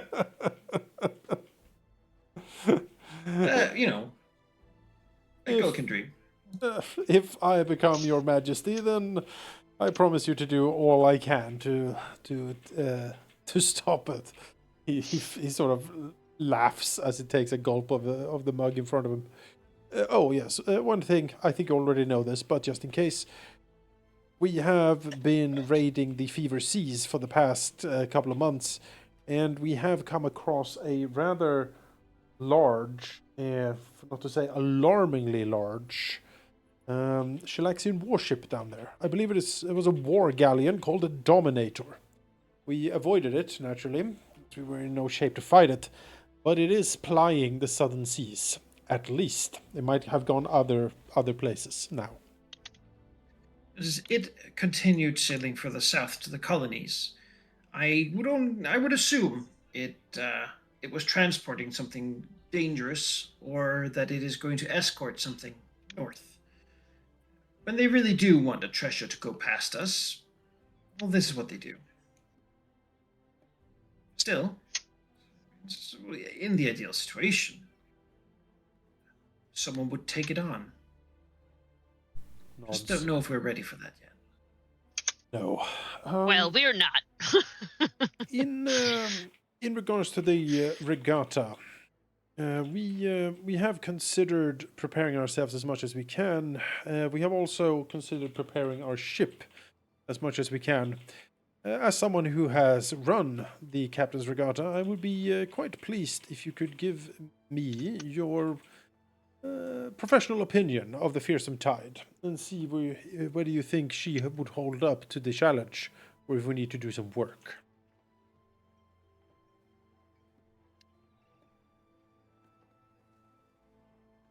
I haven't inspected her closely, but she seems like a fine ship.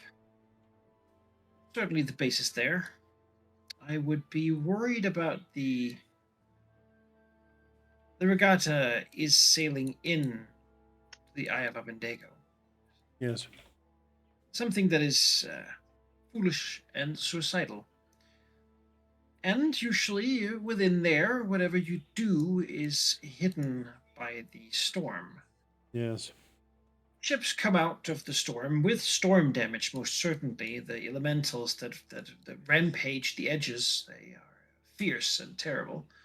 But also with damage from collisions of other ships, boarding actions,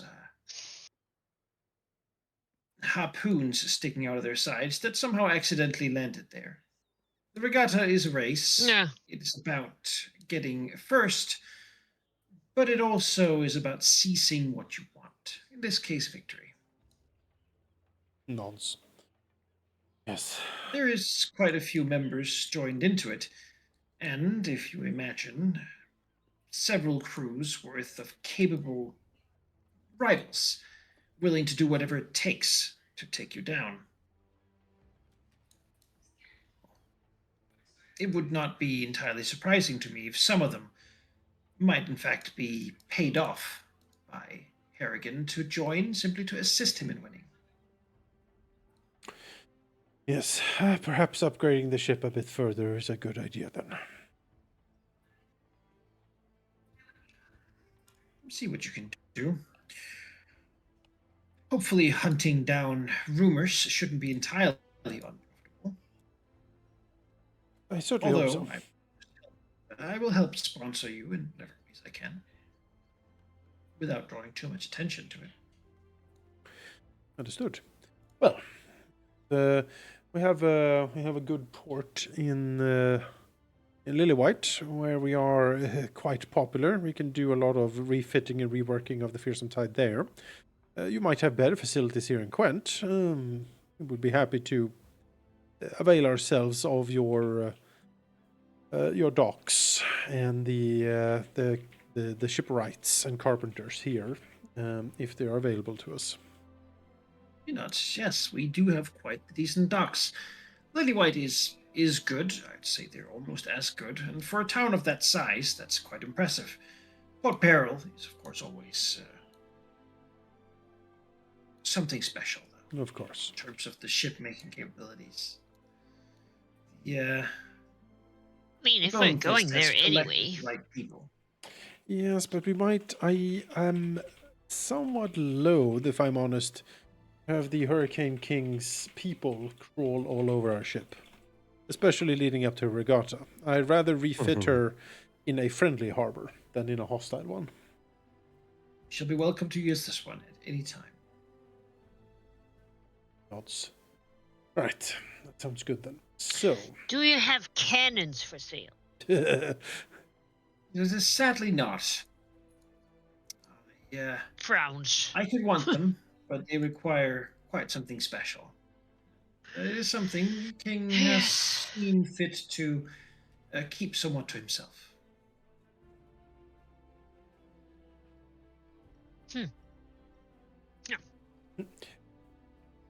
one day, Gabby, one day. Pats her claw. We shall seem liberate to be the in cannons. accord.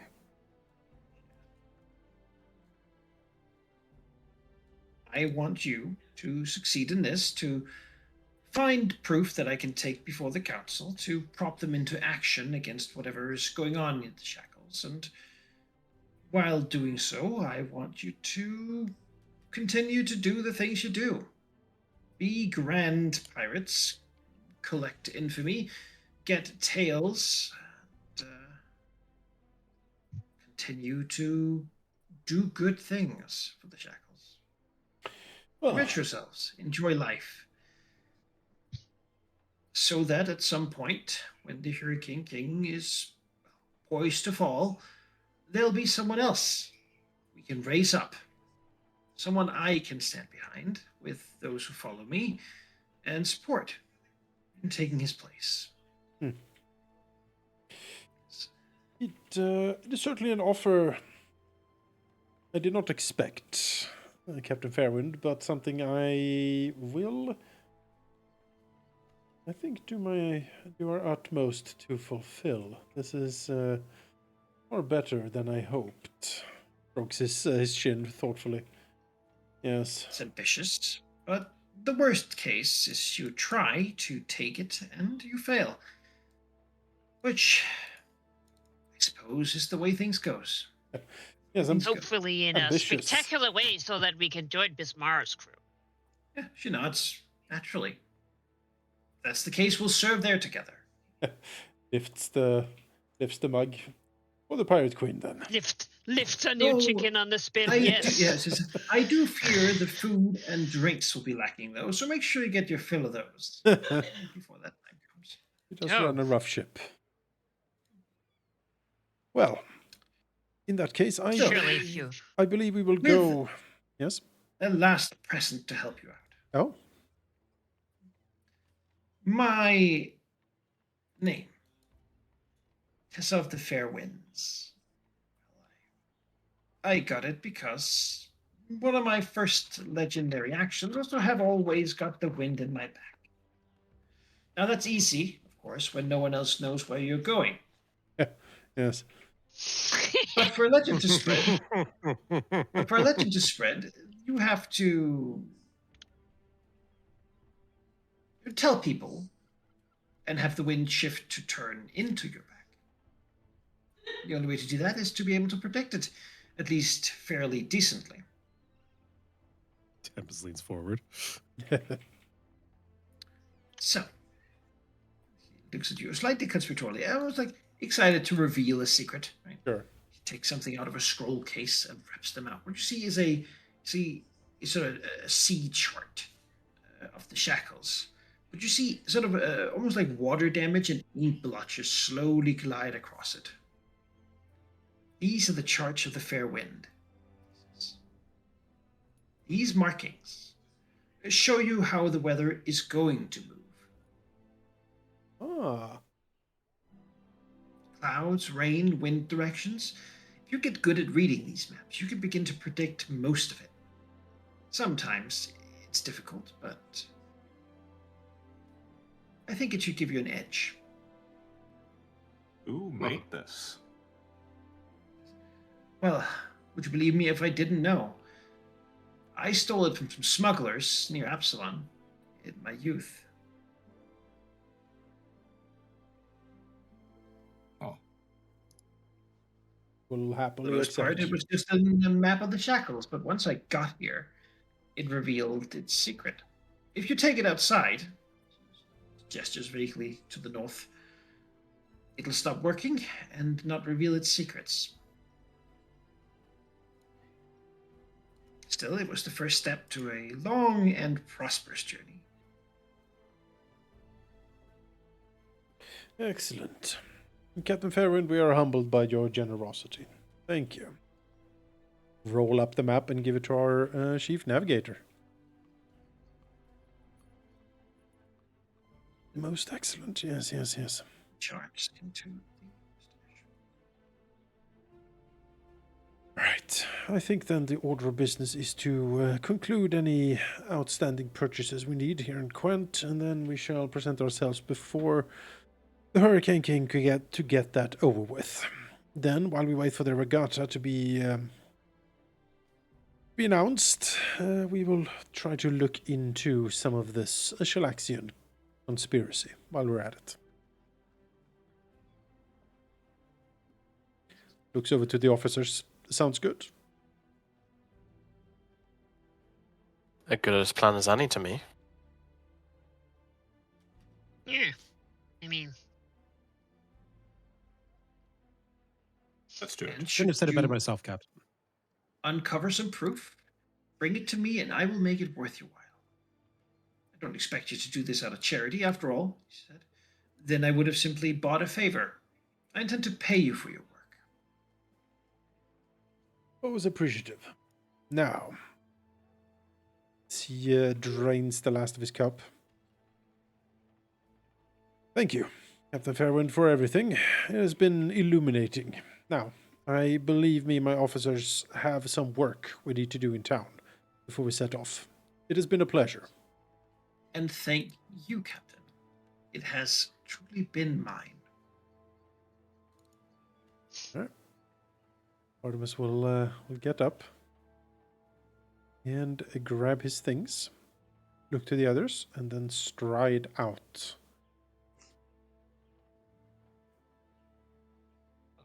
We'll follow. Where are we going? Artemis will turn around and say, well, I still have some gold I need to hawk, but I suggest we perhaps meet for a short meeting in my cabin tonight. Yes, I have words. This was terrible. We need to talk about this.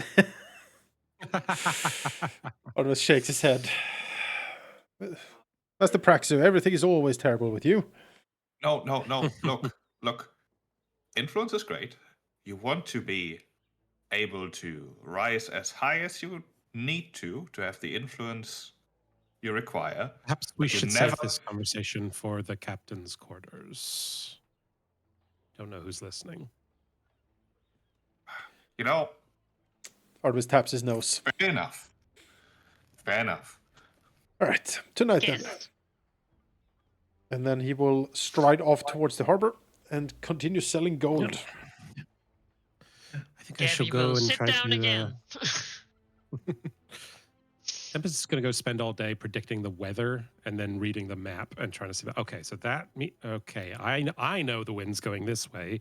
These shapes are making this kind of motion, so that's what that means. And try to like deduce the blotches as they move on the map. So that's going to be very useful to know.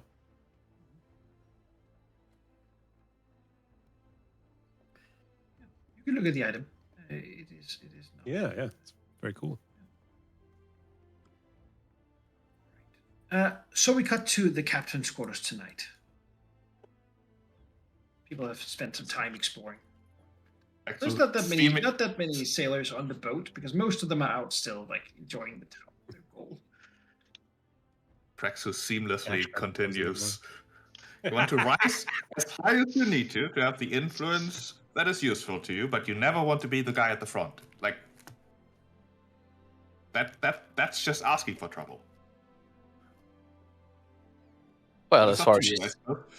as far as she said, there's two other crews that are supposedly also in front, so we're not entirely alone up there.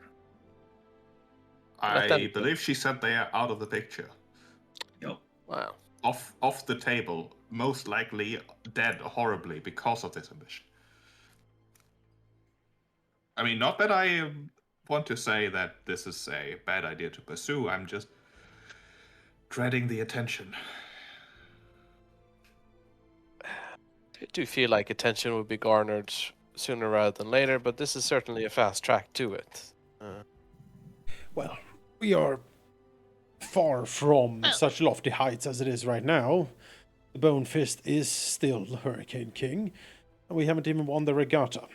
I personally have no trouble working together with Tessa Fairwind and getting as much support from her as we can, and then, when the moment comes, we shall see what we do. I suppose, but the audacity to be in a position to become Hurricane Queen and say, no, I am Yes. baffled. I need to sleep on this, I think. This was unexpected. Well, Praxu, would you like to be Hurricane King? No, absolutely not. No. So why should she? I wouldn't want to be Hurricane King. It seems like a complete bother. She has everything already. Basically, she's doing what you were saying you should do, which is not get too much attention, get enough power, and let someone else do the work, right? Yeah, I hate Honestly. that. Yeah, she's... So we take the attention and the assistance while we need it, and then we pawn it off onto someone else. I also don't feel it. No, I knowing our captain as well as I do at this point, I think this is just a thing that Artemis will consider. Oh yeah, no, that didn't help at all. There's a gleam That was the in last Artemis's thing we eyes, did, certainly, when he considers the possibilities. And I think it is too late not to pursue it at this point. Well, I I think figure it's the kind of thing that's like, yes, we would also like to slay the Kraken. We would like to kick the chill actions out, and maybe one day Artemis wants to become Hurricane King. Like, Yeah. it's like, you know, I want to join Bismarck's fleet. Other people have other lesser goals, and that's fine. It'll be a little while, probably, right? Like, I we would don't have think to so. yell from the building right now that Artemis wants to be a king. I mean, most people would probably guess already. Look at Why, him. thank you. But And who knows? Perhaps we'll meet the Hurricane King and we'll like him and want to get behind him. yes, gonna see. Oh, Right. yeah, good one. Oh, the look in all of your eyes. That was great. Yes, well, but it is. Honestly, it is as you say, Praxu. It's very smart. No, it I have seems perfectly aligned with her general character. I think it makes perfect sense that someone like Tessa Fairwind should not want to rule. She wants to be in a position where she can do what she wants, but have little to no responsibility. Makes perfect sense. Sounds ideal. I always was baffled because, all right, like Bismarck's like, take what you can, give nothing back, do cool, awesome things, sharks, like, but like. Then I'm like the Hurricane King, right? So they're like the king of the pirates or whatever, and they have these powers that supposedly she grants them because they're the king of the pirates. But at the same time, what they seem to be doing is not raiding and just having people pay tax. They're landlocked. It's absolutely ridiculous. You're right. Yes, That seems crazy. His Like inactivity. tax? Is there anything piratey? Well, I guess if you take people's money without robbing them, but it just seems sort. Well, I guess Gabby squints. Is taxes just a society's way of robbing? Technically, taxation is theft. Yes. Yeah, it's just like, well, but it just doesn't seem. It just doesn't really seem like the way of Bismarck. I always thought it was more like out there, you know, not just like some stupid paper. I No think offense. On the way out. I think at least Grask, due to religious reasons, and Praxu, due to just being Praxu, would know that this is also not a Hurricane King thing to do. The current one is pretty much landlocked, but the like all the other ones that you know about haven't been. Like they've been sailing around doing cool shit, and generally been Hurricane King for a pretty short time because, you know, they sort of rose up to do something and unify the pirates to go for some goal, and then accomplished that goal and got, you know, stayed there for 10 years or so before being knocked down or drowned in a storm or in some other way. Generally the thought is we're taken to Bismarck's side to sail as past Hurricane Kings would by her side, wearing each their coral crown, you know. But this one is not really doing all that. He's very much staying indeed and living off taxes. Yeah, his inactivity is puzzling. We do know that he's severely paranoid, and there's probably good reasons for it. All shall be revealed, I am guessing, when it comes to exactly why he's doing what he's doing. But I find it refreshing that we know Tessa Fairwind's end goal. She has no ambition for a throne. That gives us an, well, frankly, unique opening. I don't know when it was latest the situation in the Shackles that the second most powerful or popular captain, free captain, did not aspire to the throne. It is simply an opportunity too good to pass up. I don't know for sure that we'll make it, of course. The road is long, and the waves are rough in that direction. But trying. Now that would be audacious, wouldn't it? I was gonna say Gabby will with her big red arm be like, yes, my nephew. It is of course you could make it. Auntie believes in you. If anyone you as she was like about to special boy. shake her head and be like, yeah, all right, man, we're not the third most powerful pirate, and then it's like, oh wait, no. It's, yes, my boy, you all do it. No one else, well, a lot of people have, but you'll be the next, probably. Thumbs up. Mm-hmm. Yes. I do find it concerning, though, that she's also thinking of, well, maybe it's, I mean, if she's also thinking about the chillaxians, that certainly also just, like, makes her judgment of other situations better. Like, sort of, if she has the same thoughts that we, and most importantly, Praxu does, I mean, she must be there, right? Like, She she's senses got her something. hand on the trigger or pulse or whatever. Yeah, she certainly senses something, and I think her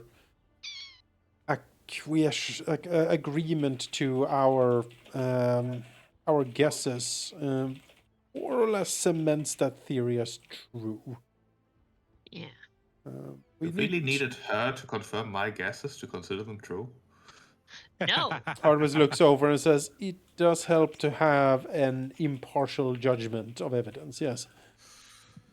Well, I Completely thought, Praxu, investigation, that completely independent. the fact that she agrees with you makes her more trustworthy. Exactly. I can accept that interpretation. Gibby nods, proud of herself. The true diplomat of the group. Uh-huh. Jokes aside, the worst thing about this whole situation is that I think we could actually do it. No, the worst thing is that we don't course. have any siege weapon. Also true. We are gonna get bombarded by Harrigan's stupid cannons that he stole from the Chilaxians, and whatever hag-tag fleet of ships he's gonna hire or have try and kill us in the stupid storm. Sorry, Well, the good thing very is that cool the storm. cannons probably will have a harder time of hitting, given the terrain that we're expected to be in. So maybe that's actually. I also good don't know if for us. he actually has cannons. Not all I would be- Chilaxian vessels do, I don't think. I would be shocked, if I'm honest. The Dominator certainly did. But I cannot imagine the They are Chilaxians have very enough expensive. resources to outfit Chilaxians are whatever just- whatever tub boats Harrigan has in his measly fleet with cannons. But we should at least get a better catapult, right? Or- Yes, or- Ballista or something. I think a general upgrade of the ship is in order. If you are going to sail the Eye, it needs to be as strong as we can make it.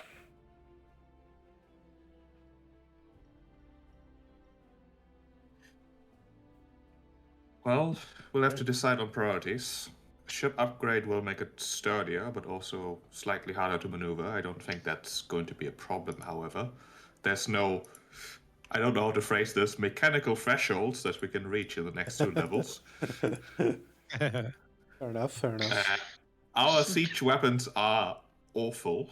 Yes. Lousy. It is almost useless. I use them because I want to try and remember how to do it for when we get actual weapons. Gotta make that spear thrower. So, Yes. according to my calculations here, in terms of siege weapons, which I would agree with Gabby should be a priority, we have a few options. The cheap option would be to get a proper-sized ballista. Not a light one, not a heavy one, a normal one, which would run us 320 gold, with 5 gold pieces per 10 shots. Ooh. Oof.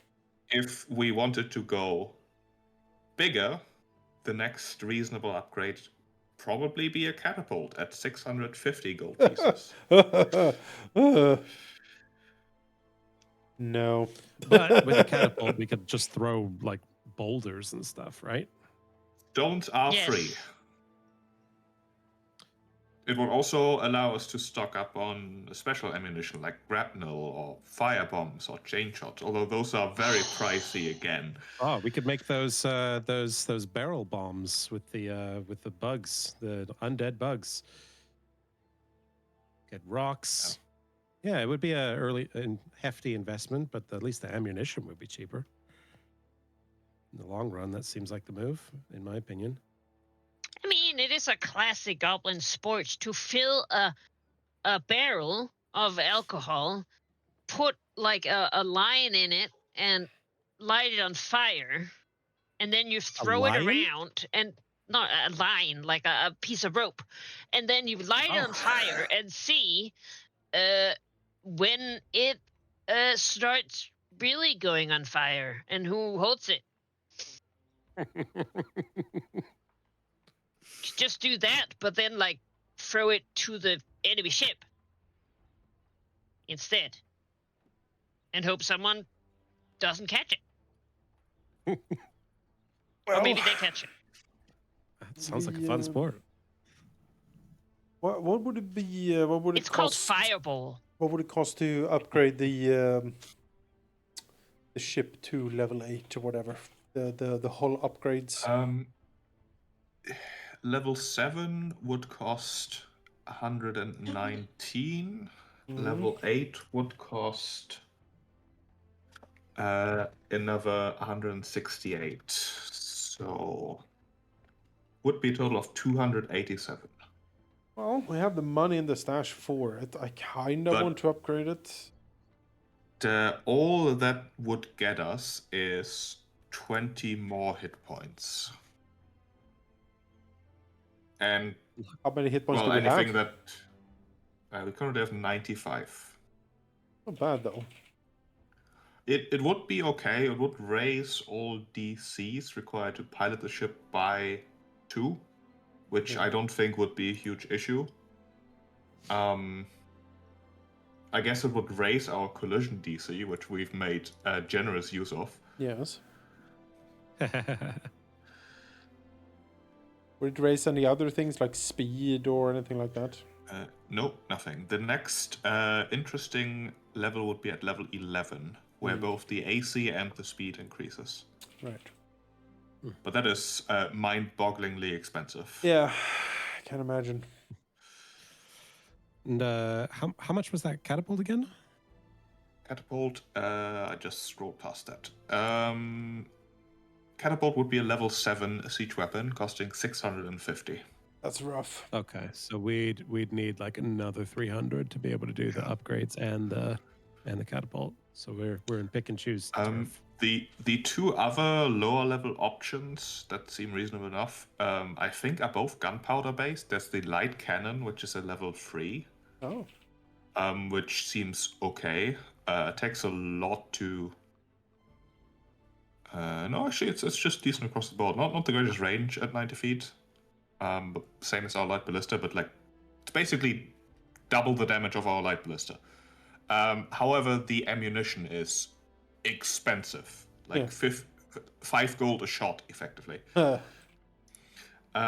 other option would be a bombard, which is level 5. I think that's a gunpowder thing, Malachi? I'm not A entirely bombard certain. is a mortar Yes, it sort of is. thing, yeah.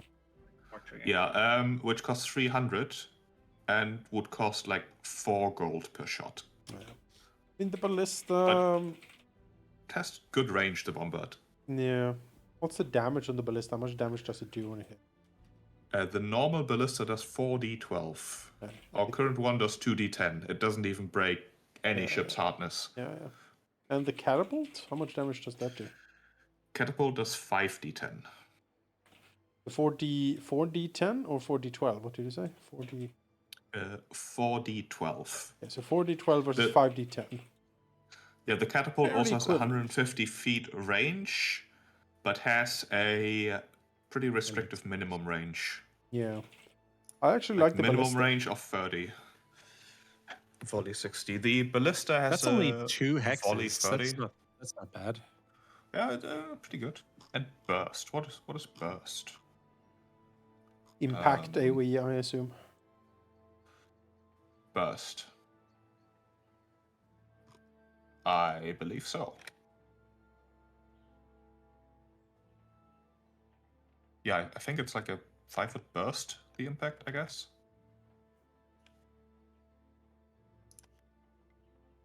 I mean, the other advantage the catapult would have is the special ammo types, like doing 5d10 fire damage would be enormous if expensive. Hmm. I think the ammunition being free and the ability to diversify what we're firing makes the catapult the strongest option. Yeah, I like it. But so much more pricey.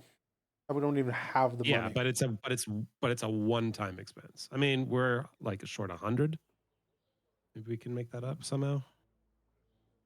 The difference between ballista and catapult, I'd have to have Gabby weigh in on this. The ballista has recharge 0. The catapult has recharge 2. Right. So the ballista could be shot every round, presumably. The While catapult. catapult reloads. Yeah. The ballista seems like a good compromise to me. I like the ballista, given where we are. Just comparing the damage to our ship, however, that would be many, many rounds of shooting to do any significant damage. Yeah, and that's why I'm leaning more towards upgrading the ship itself rather than the siege weapons, because it seems to me that we try to, like, our tactics have been to get in, smash into them, and then start boarding action. That seems to be what I think we're doing. given the regatta itself, that's a solid argument for upgrading the ship over the siege weapons. But taking that out of the equation, our siege weapons are very low, so that would have to be the next priority. No, after that. I agree. It's just that the regatta, with what they have told us of being how dangerous it is and how much damage the ship takes, giving the ship as much health as we possibly can would be very good for us. I mean, it self-repairs and stuff, and it's tough, but any edge we can have. I mean, Harrigan is going to show up in whatever maximized thing he can muster. I actually think that the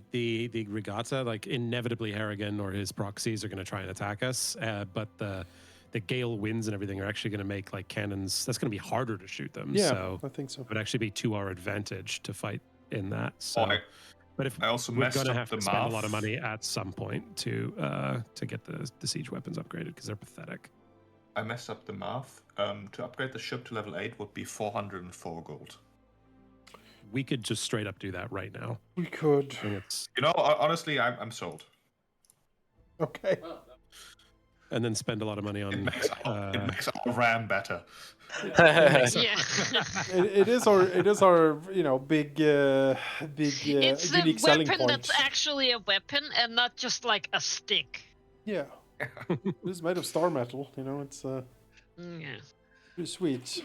We also have the Bismarck's bones that do something when we ram. I forget what they do, but they do something. We are going to have to actually play some ship combat if we want to invest in those and then have them be worth anything. So until we do that, I mean, the regatta is still a month and a half or something the problem away. is, we have time to gather more money and resources. Hopefully. Yeah. You need to get that information so that we can get paid. I mean, there will most definitely be challenges that we have to face ourselves. The alternative would be to say our ship is good enough, which honestly, I think it is. It's really cool already. And we invest more into our stuff, like, I don't know, resilient runes. We're sort of near the level where those might start being relevant. Yeah, I would like to buy the Staff of Healing Major for Grask, just to bolster our healing potential. Yeah. Do you have a Nibble shield hand now, so I can hold it forever in my shield hand? Ooh. So I've taken Bastion instead of Pirate dedication, so... Yeah, we got our wish lists here. Sorry, I didn't mean to interrupt you, Bucky. No, perfectly fine. The staff, I think, is top of the list as far as I'm concerned. Yes. I would like a sturdy rune for my shield. Oh yeah, that is also top of the list. So that I can block with it. How much does that cost? I think it's 80. Lesser sturdy shield is 360 gold. Whew. No, not that one. No, we need the rune, not the item. Yeah. Just Oh. as a general question for everyone that uses a shield, if you're going to be focusing on actually using shield block, you're not going to have reactions for anything else. Mhm. So you won't have your reactive strike, for example, if you're going to be. Just having the shield up gives you +2 AC, which is like, I would say, 80% of what a good shield can give you. Yeah, Probably that's shield block true. with it even once or twice with a sturdy shield. I rarely block unless it's like a very small amount. So just to keep that in mind.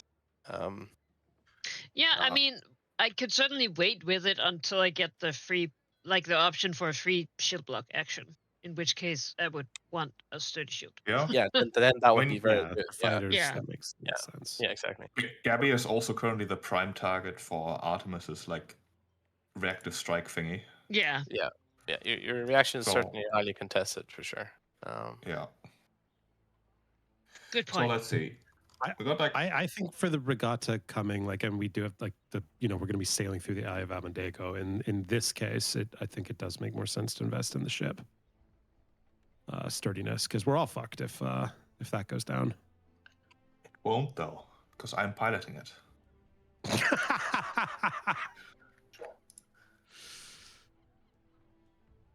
Oh.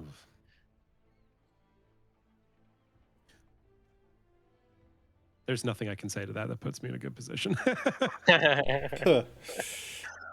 I mean, don't we have some wants we can We'll leave it sell also unsaid. to bolster the gold, like those undead wants and stuff? I mean, at this point, they're not really. We have a staff don't of know how much. elemental power.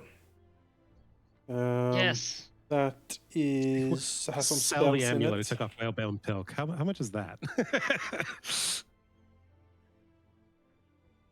Yeah, the staff.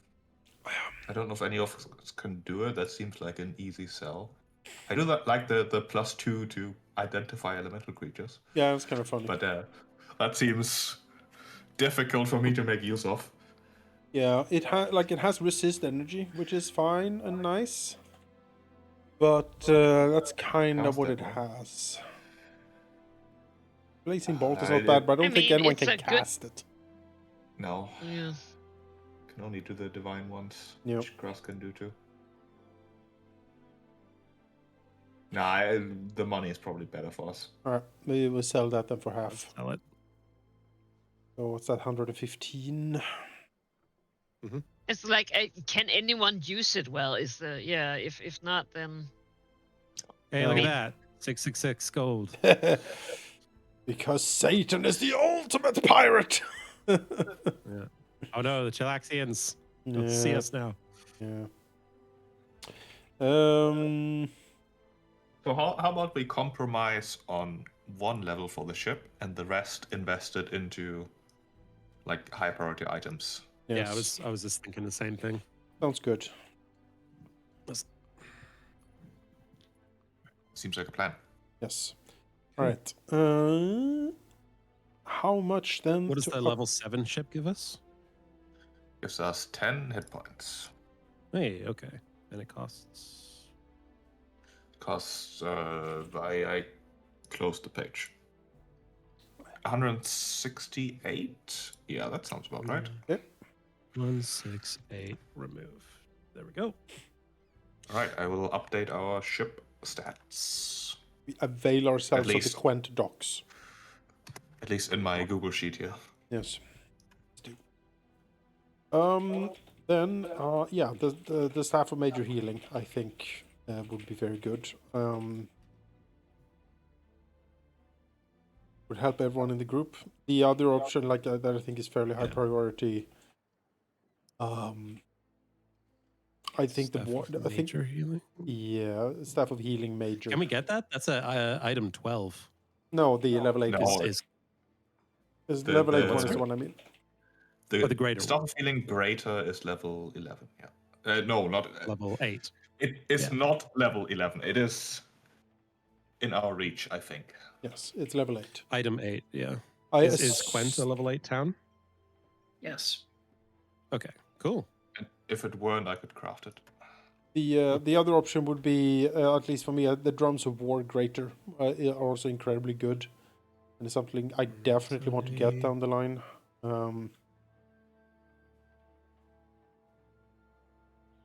I think Staff of Healing for now. Yeah, I think so too. Rask spends so much time and so many resources on healing. Yeah. It is helpful. Right. That would take us to 28 gold left. Yeah. So we Remove can just buy it. 470. Right, straight up. Yep. All right. All right, Add the take it, Staff of Grass. Healing Greater. Thank you. Thank you very much. Let's see.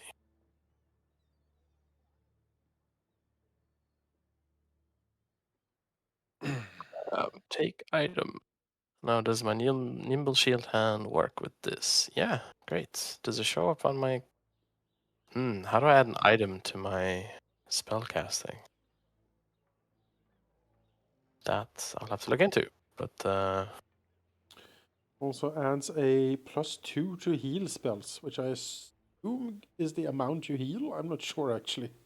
yeah, it'll take whatever I heal and then add 2 to it at All the right, end. there we go. Just pretty good. Nice. Just pretty good boost, especially on low level ones. Yeah.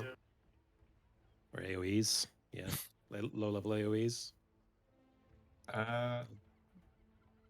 How about we split the rest in the pot for like smaller purchases? Well, we have one more thing we need to decide, and that is the Thundering Rune. Okay. Yes. My suggestion, I think the one who would get the most use of it is Praxu, because one, he attacks with his weapons most of the time, and he has the doubling ring, which would allow me to I hurt. only have the. I don't have the greater doubling ring, so the rune wouldn't get duplicated. Oh. Well, Only the +1 striking is duplicated currently. the reason I say Praxu over Gabby is because Gabby transforms a lot, and when Gabby's transformed, she attacks with her bite, not her. It still applies with the hand wraps. Oh, it does. Yep, it does. All right, give to Gabby Everything then. stacks. I think. Looking at Honestly, the idea of a thundering bite is really cool. yeah. Yeah. A thunder bleeding bite. Yeah. Right, put thundering on your hand wraps then, and there we go. Okay. Thundering. Undershock. Unless there's something that we need or that like we can buy with like 5 gold each, I think I'd rather personally just keep it in the pot. I don't see why. I need 12 gold to buy an underwater rune for my bow. That is like a purchase I'd really like to get at some point. Buy it. Let's just take it. Like Jonas was saying earlier, like I if it's good for you, it's good for all of us. So I think we just buy you that. If there's nothing else that we can do with this. Oh, wait a minute. I also need to take the earth binding off. Actually, I can make this work. So taking the earth binding off will take 12.5 gold. Then we can sell it for 60 and a bit. Which means I can make this work without needing any money from the stash, assuming nobody wants the earth binding rune. No. No. My weapon is unique, so I can't put property on it anyway. Also, at this point, the DC of it is so like you need to crit, and then the DC is tiny. It's not really gonna do a whole lot anymore. Yeah. Okay, so I will spend some time taking that off, and then it will be sold, and then I will buy an underwater rune and put that on instead.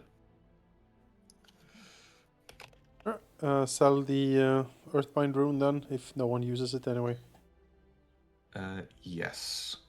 I am already going to calculate that into the purchase price for the underwater then. Yes. Which, 2.75. Okay, I need to pay 2.5 gold. Cool, I can do that.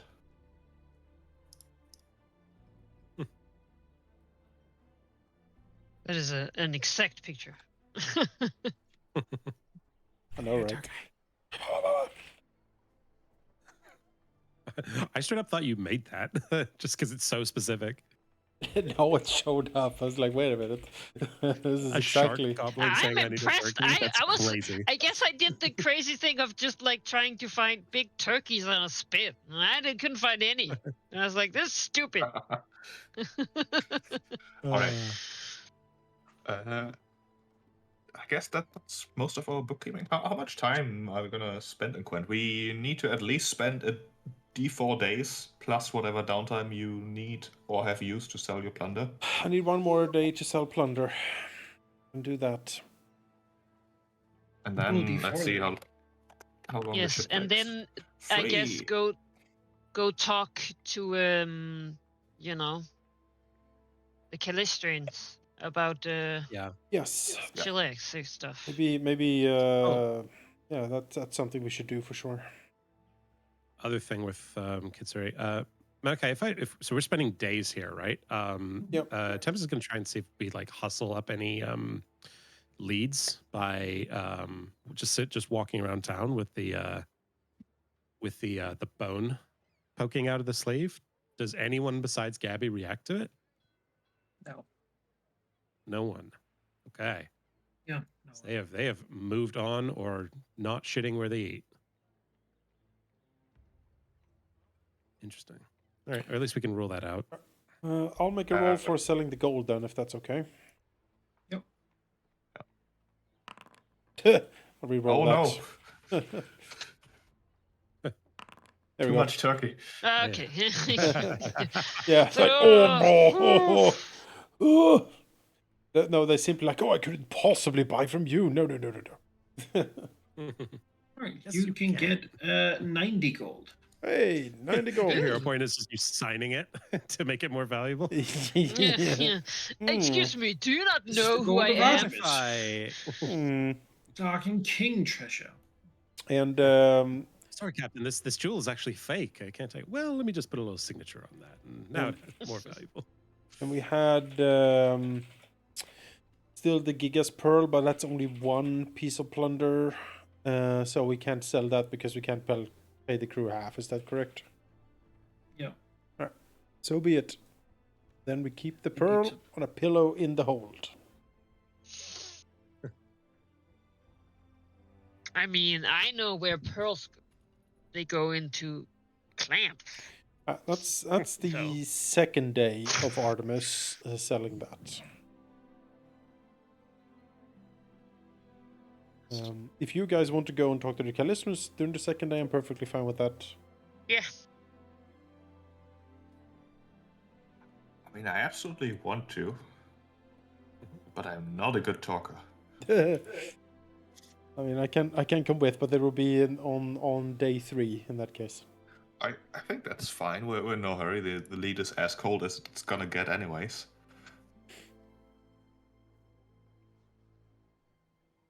All right. Well, if anyone wants I to was do anything spend a else, day gambling. yeah, spend the day gambling. Yeah. It's easy money. Oh, for sure. Place has gambling house. Just don't like trick someone and have them know. I mean, It's a house full of revenge people. But that's the game, though. Everyone You knows can that you're earn money supposed here to with cheat. gambling lore. You know, I don't have gambling lore. Is there another thing that can be used, or is it just gambling lore? Well, it specifically points out gambling lore, but Oh, because that's gambling and card games and stuff. Good that's skill. silly. But you could, thievery, cheat if you want. I mean, I am a pirate. I feel like I need to cheat at least a little bit. Cheating is part of the game. It is, yeah. I mean, they'll understand if they catch on. Like, there's just what you do in the Shackles. They'll understand. Sure, let's do some gambling with these weighted dice I found. They're my lucky dice. You can find a level 4 task of gambling. Level 4. All right. The places that are more gambling, like more high stakes, have better security than to. That's fair. The easy task go. Well, that's terrible. It's a But success. for level 4, that's actually enough. Then I get 8 silver pieces for that day. What incredible treasures.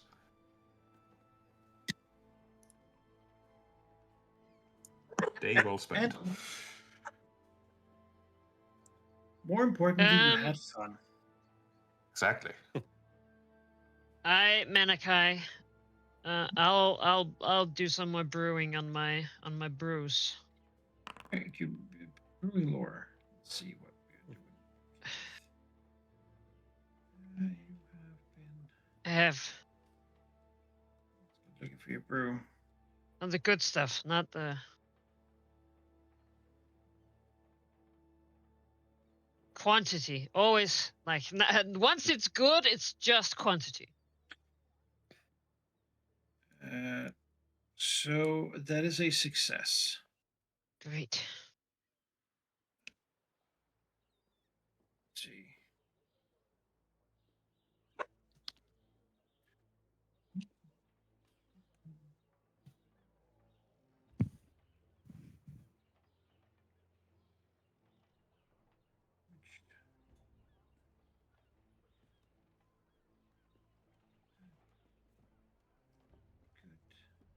You're master at brewing lore?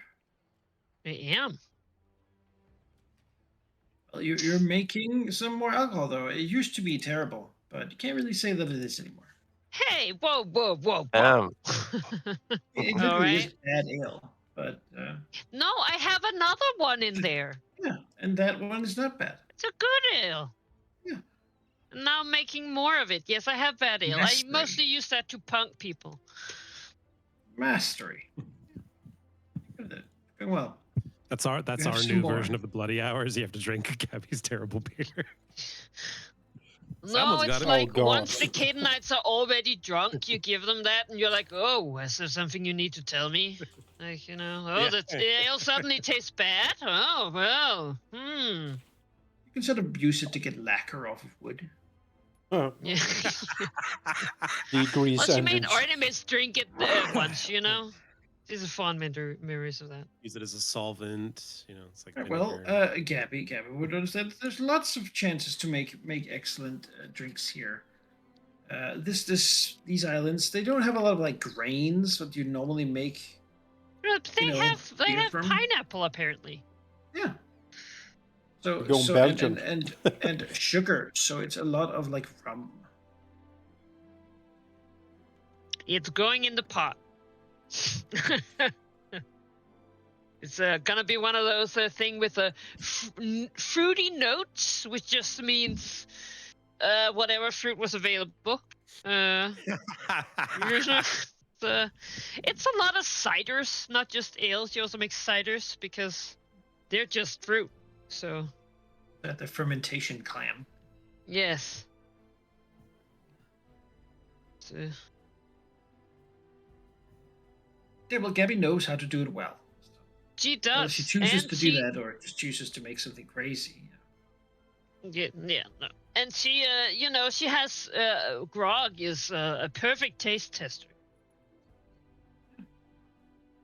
She has drunk We'll many say it like ales. it is. You know, Yeah, that's right. tastes like crap. She'll say that, then drink it a little more. Yeah, it still does though. But how much of it do you have to drink of it before it starts to taste better? Right. That's the real Gabby question. could certainly bring Krupp back to alcoholism. Yes, well, she won't. desires. He likes the flavorful foods. You know, he actually wants to has taken grog on like a restaurant tour to taste the local delicacies that grog doesn't appreciate, but that Krupp likes. 'Cause, you know, actually a little bit of like good food and spices and things. Wouldn't like that. You wanted to go to the House of Stolen Kisses.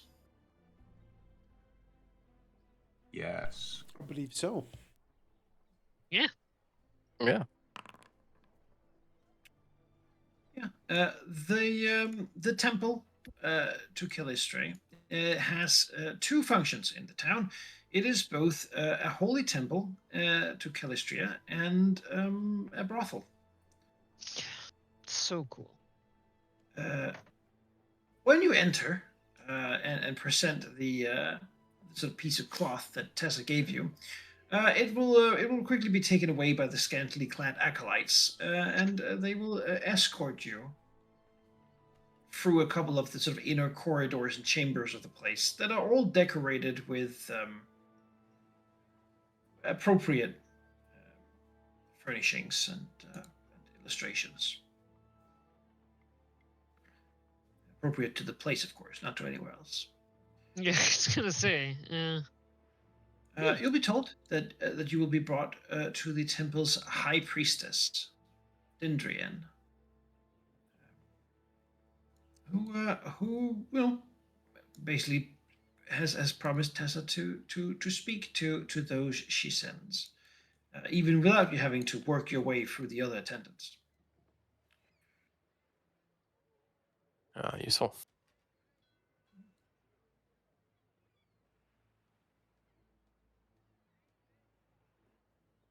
When you're led into the room, you will see the high priestess. You've got here. Oh my.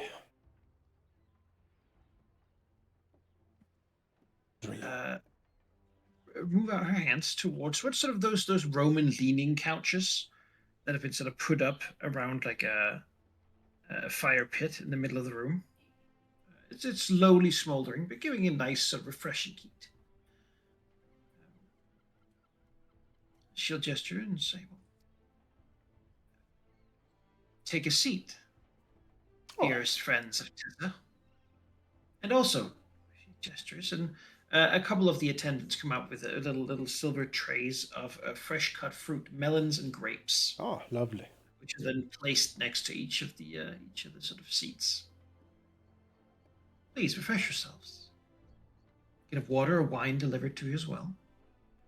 Honeyed water for those who prefer. Take a sip of wine and, gratefully pluck at the delicacies on the plates. Need to be hospitable, and after all, good guest. Artemis will say, well, how should I properly address you, madam? Mother, mistress, he smiles.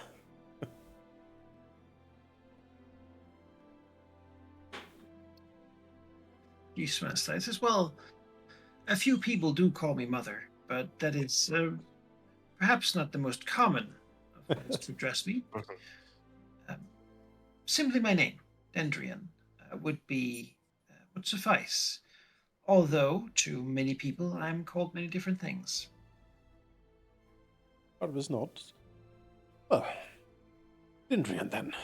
Thank you for your hospitality and for seeing us on such short notice. Much obliged.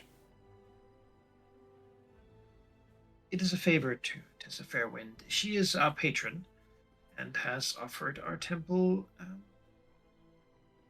much leeway in the execution of our holy tasks. Artemis smiles. Of course.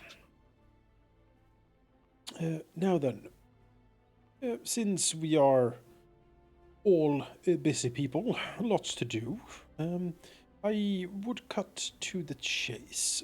We are here because we are looking into a, well, frankly, worrying increase in Shalaxian presence. Here in Quent, certainly, but in the Shackles as a whole. Something seems to be up. Me and my compatriots have noticed Sheliax's influence spreading in many different and strange ways in the Shackles. We thought to look into this matter a bit more closely. We think the Empire is on the move, but we would like to gather some more information. We were led to understand by Captain Fairwind that there will be few other places where such information could be had than the Temple of Stolen Kisses.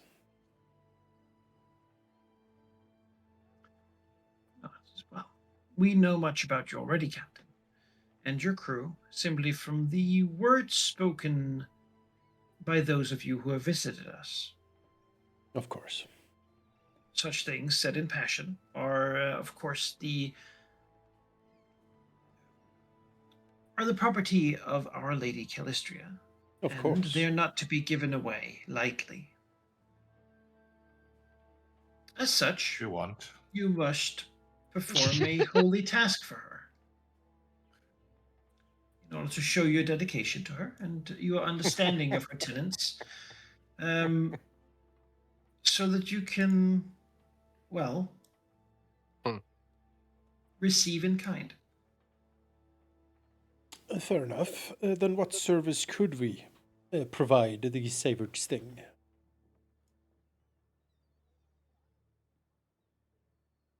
A ship owned by the temple called the Lady's Sting has gone missing.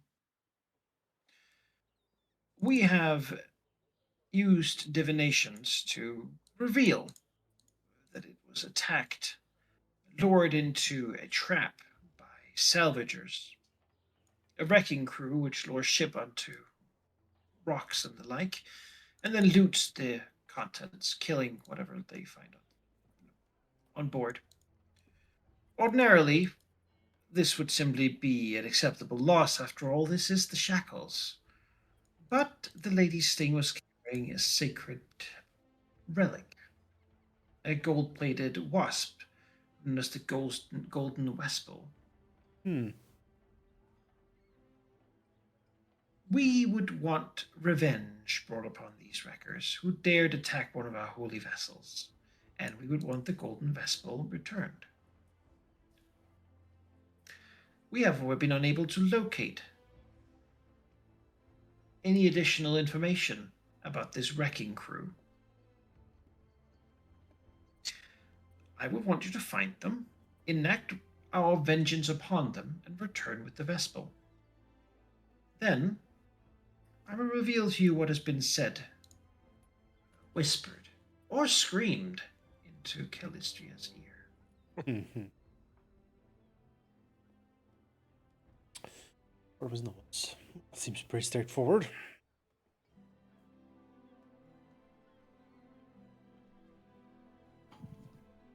Good.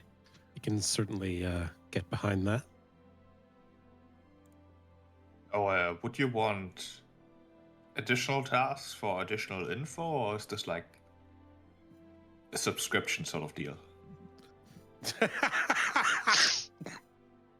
I will tell you what is relevant to the question at hand. After that, well, we'll see how good you are at ingratiating yourselves.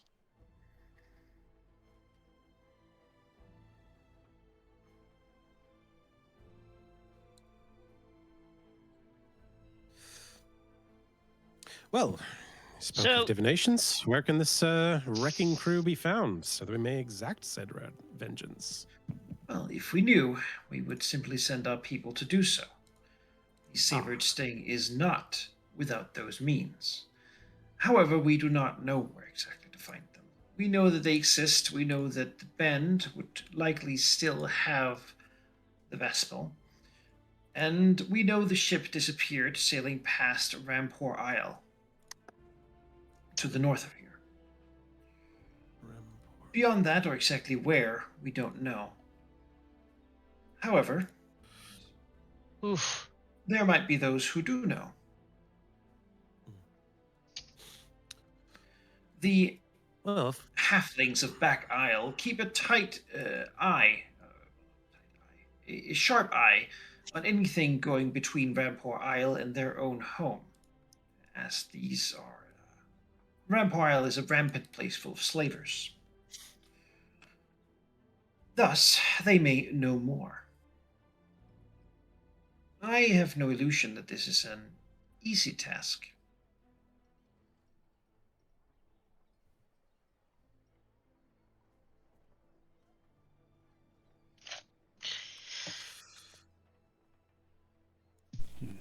do you know or have the course that the ship had plotted as they went past Rampart Isle? She nods. from the north and then south. Of course, she would have steered as the wind allowed. Hmm. A southern wind allowed many different courses. The exact path would not be known to me.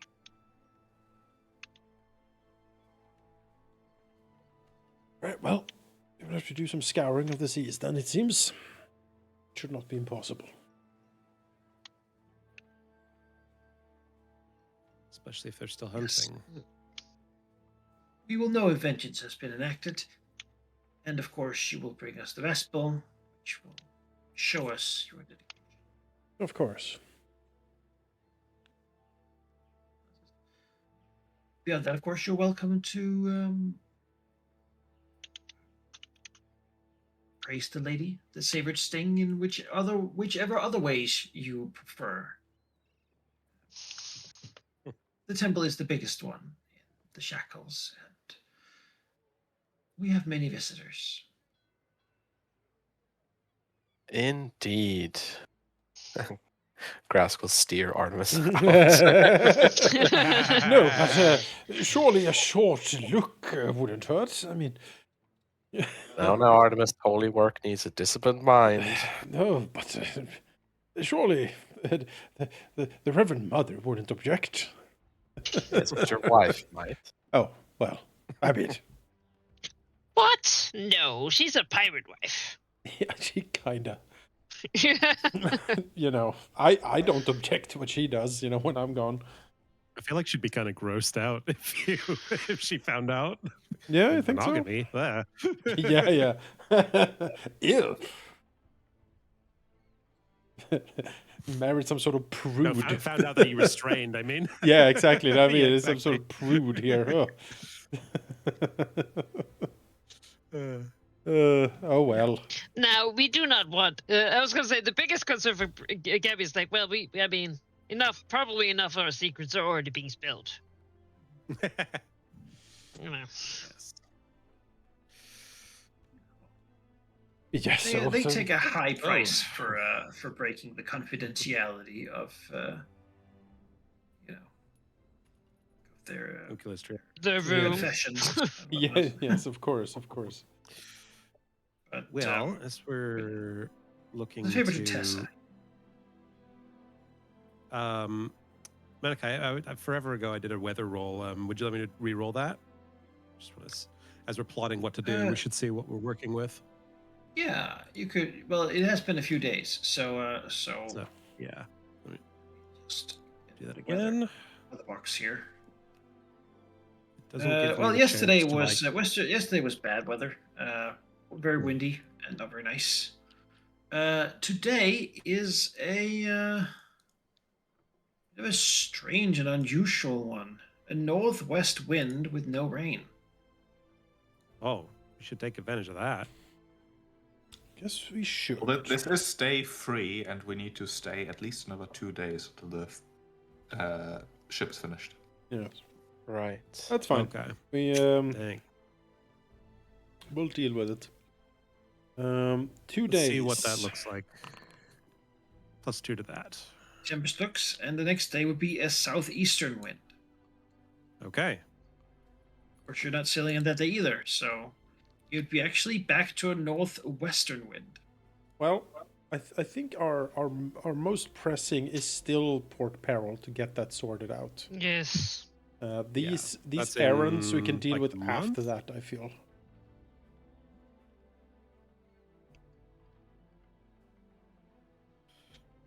Yeah.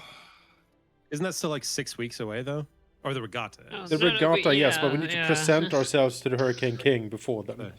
Yeah. And with how Fair enough. we have reached a new threshold now, even. I think now is probably definitely time to seek him out.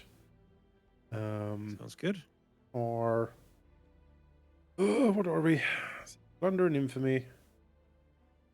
Or now Despicable. All right. Yeah.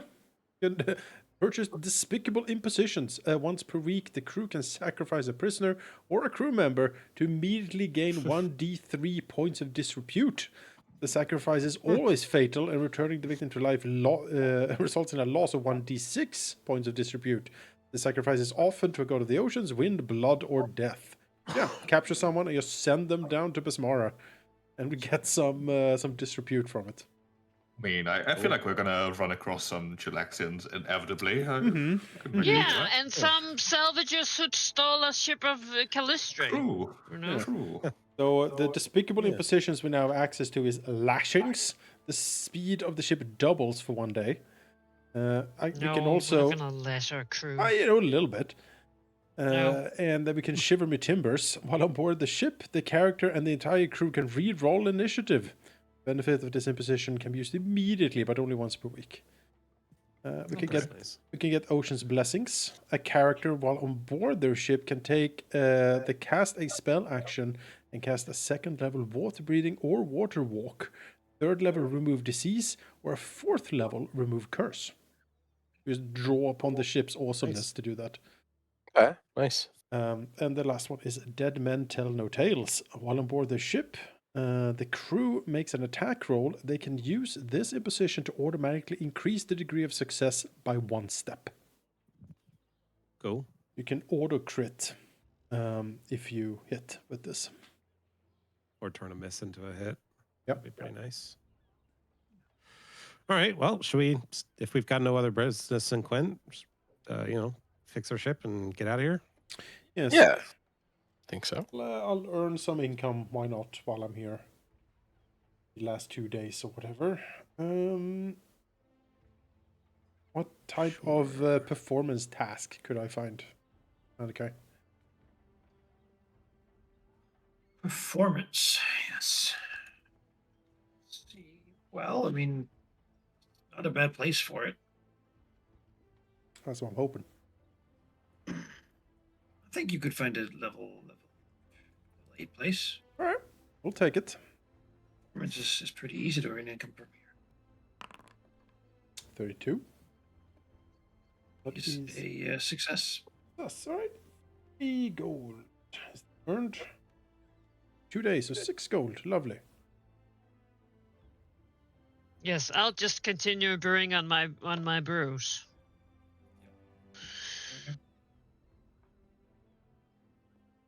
I have an idea as well. Yes.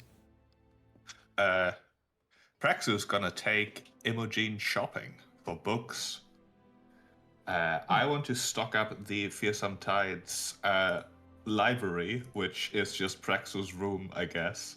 Praxus and Imogen's room. I'm looking for like a variety, including books about like the Gorgons, old like Shacklian history, Chilexian politics, basically anything that might be relevant to us at any point whatsoever. Gonna give this like a budget of like 20 gold pieces of my personal stash here. I do not expect these to have any mechanical impact at all. I just want to have the narrative justification. Yeah, we bought books.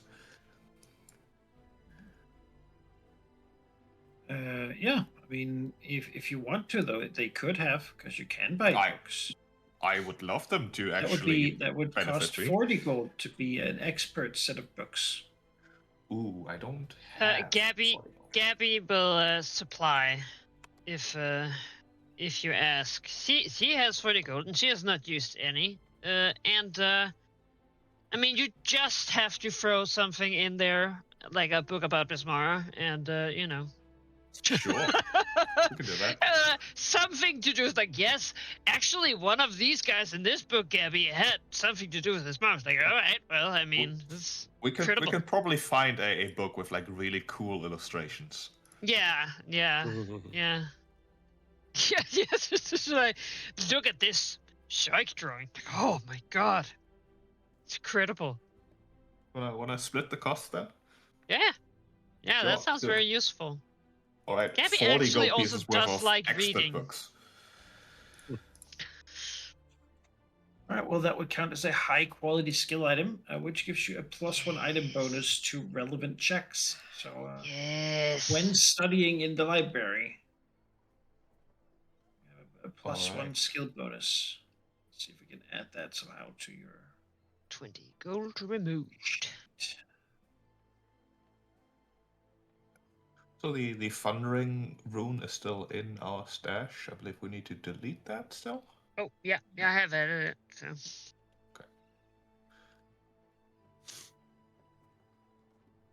Of course, this also means that Praxu can't lock Gabby out of his room. I knew you had ulterior motives. I mean, it's barely private anyways with Imogen there. Yeah, I mean, all she has to do is cut her hand. Oh my god! Really, a doctor? He forgets and accidentally cuts the claw and tries to pass it off as hurt. Yeah, no. Look at it, it's all bleeding, it's all red. No. No, Gabby will read some of those books. I mean, surely there's one about, like, there's, like you said, like, I have Opendago, like, that's full of horrible monsters. It was like, oh, well. It's a good bedtime reading. Horrors of the Shackles, like, oh, wow.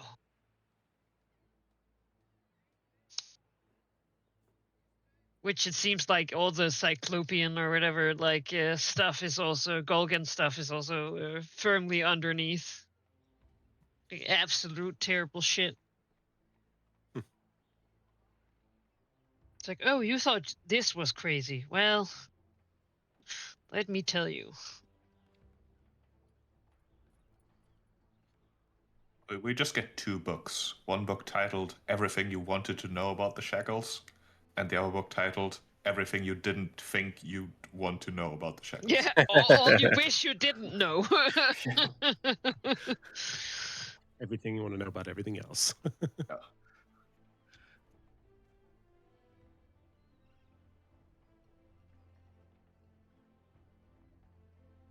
Okay. I mean, Gabby has It's been exact- writing a book on herself. It's called Dummy's Guide to Longshanks Society. It's got important information in there. People actually care for family. It's a thing. Weird. They care for their children. And sometimes their siblings even. I mean, it's fucked up, but you get used to it. Bizarre, really. Yeah, it's a weird thing, but yeah.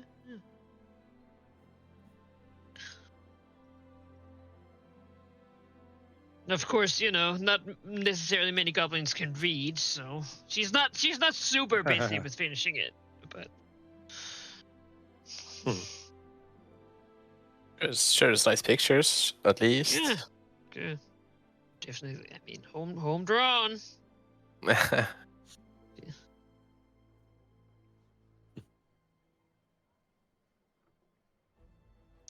It's become very good at drawing just human legs, really. Just that's the only part.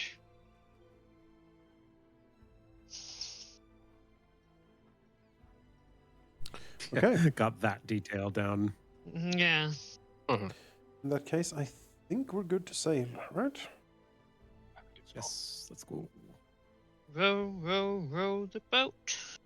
Let us sail. All right. Move, damn you, or there'll be lashings. Oops. Hang on. Won't give me an option to add to it. That's weird. All right, weather checks just forever have a +2 to them. Can't do anything about this.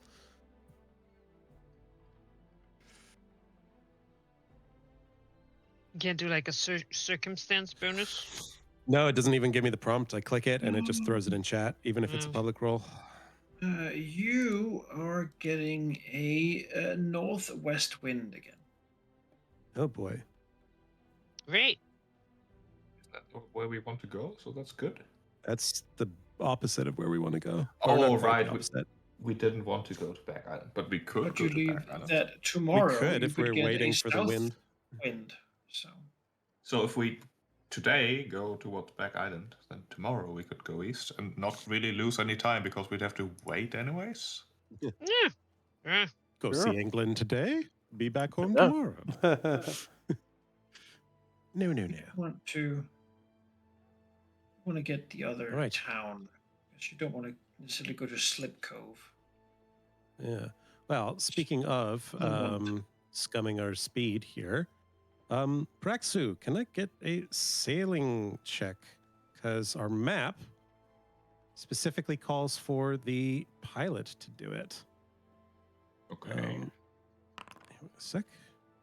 21. It's not Okay, a there we roll. go. Not great, no. And it's against the ship's DC. Our ship DC at this point is 21. 21, success. Okay, we gain an extra 2 squares of movement, so we can get there even faster. And with Northwest, we'd also get double speed for this. So this takes us like an hour somehow. Speeding across.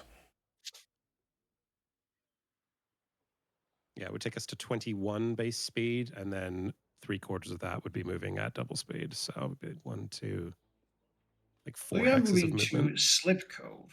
I don't know where that's where you want to go, but you could certainly go to Slip Cove. To back out. Oh, Okay, I mean, I guess last square would do that instead. There you go. Bag Island is the whole island. It has 3 towns on it. Oh, We want to go to Beachcomber. we want to over there. Beachcomber. Oh, Beachcomber. Okay, forget the double speed then.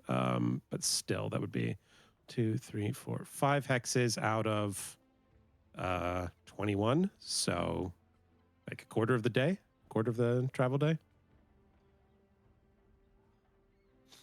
Not much.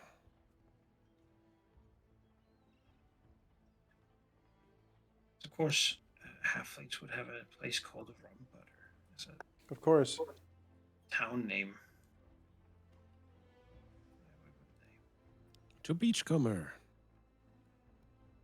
Is it Comer or Comer? Comer, like combing the beach. Okay, Unless there's problems. I on the thought way. so. Yeah.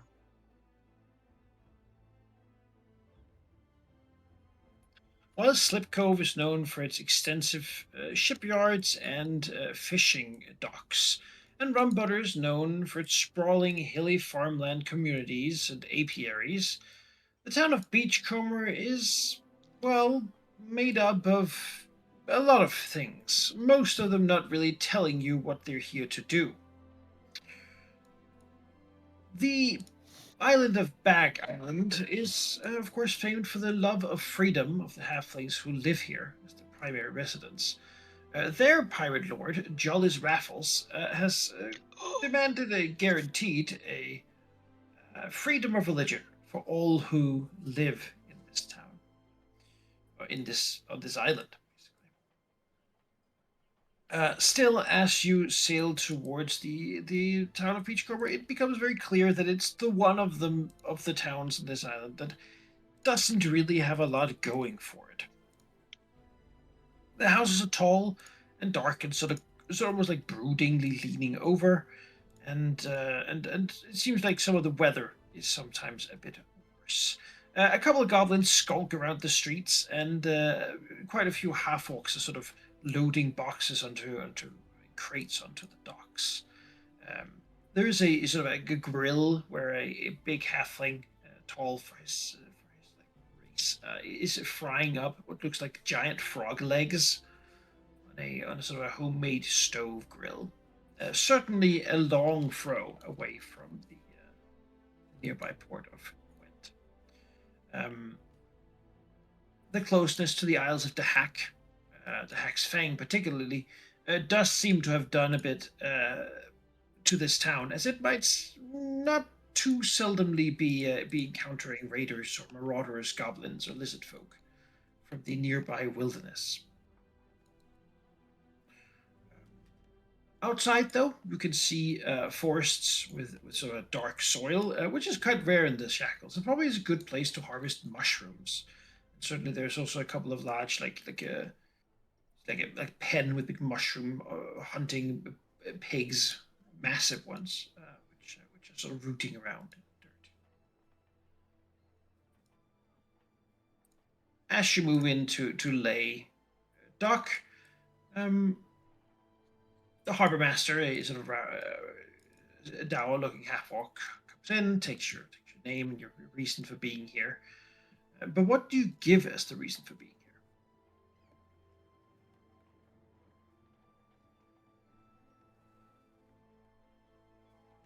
here? Visiting friends? He doesn't ask any follow-up questions. Good. Calming the beach. I mean, Welcome to Breadcombe, Mr. Smith. He will, combing the beach. He'll look at you and look at the beach, and you see sort of a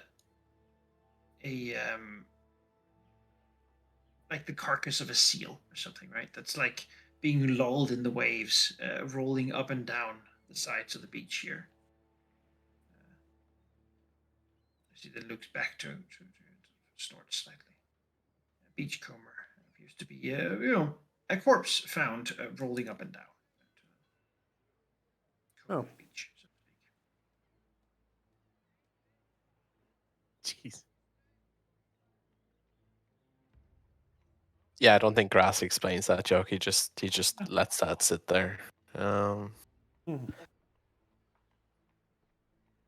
So I have a question, Benakai, or of an angle of inquiry how to deal with followers of Nog over here.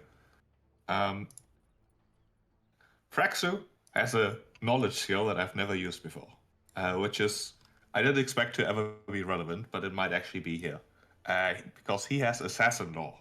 Oh. Would that be an angle how I could figure out like how do you deal with these people? What are they likely to like ask for in return? Yeah. That sort of thing. Yeah, definitely. I'm a bit rusty in this whole deal. I'm melee trained.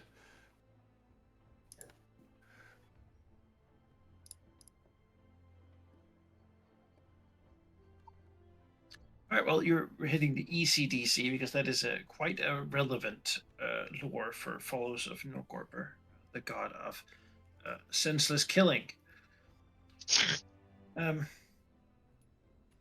Yeah, I mean, generally you would want to look for like people dressed in black and with weird, creepy, like spiral masks and sort of scarification and whatnot. But the halflings worshippers are actually quite different. Partly because they follow the Reaper of Reputation aspect, sort of the more political intrigue aspect, but also because they have their own one called Blackfingers, a intrigue-focused killing of particularly of slavers, targeting those that would enslave others and killing them along with the slaves who are proof of that horrid trade existing. Oh. Yeah, these are not nice people. Certainly. Beyond that, it's, This is that pretty it's also an hardcore. excellent excuse for anyone who just enjoys killing to join these guys. You'd have heard of the Temple of the Hidden Name. You know, it's a temple that isn't really in one place as much as the people that move around with it. And you know, the specific is that they are, well, publicly seem to embrace being, what halflings are. They're house servants, they're keepers of the house and the home, they're cooks, they're valets and such. And these people are generally the members. But of course, when you're offered a nice home baked treat from one of them, you probably shouldn't eat it. Generally, they will infiltrate, get hired at your fancy farm slavery estate, and then things will begin to go badly. Your people will get sick, your slaves will die, and you will probably get sick and perish yourselves in one night of bloody slaughter, unleashed at the end of a horrifically long and drawn-out plan to murder everyone you know and love and hate, and really just anyone around. After that, they will go apply for a new job. Yeah. Praxu will Thus, like. There are people are many places where fancy and rich people are, and they learn a lot of things by basically listening in and being seen as the passable halfling servant who just does nothing. You know, one of the sous chefs at Fat Jessup's was a halfling, and he probably wasn't a member, but he could have been. Right?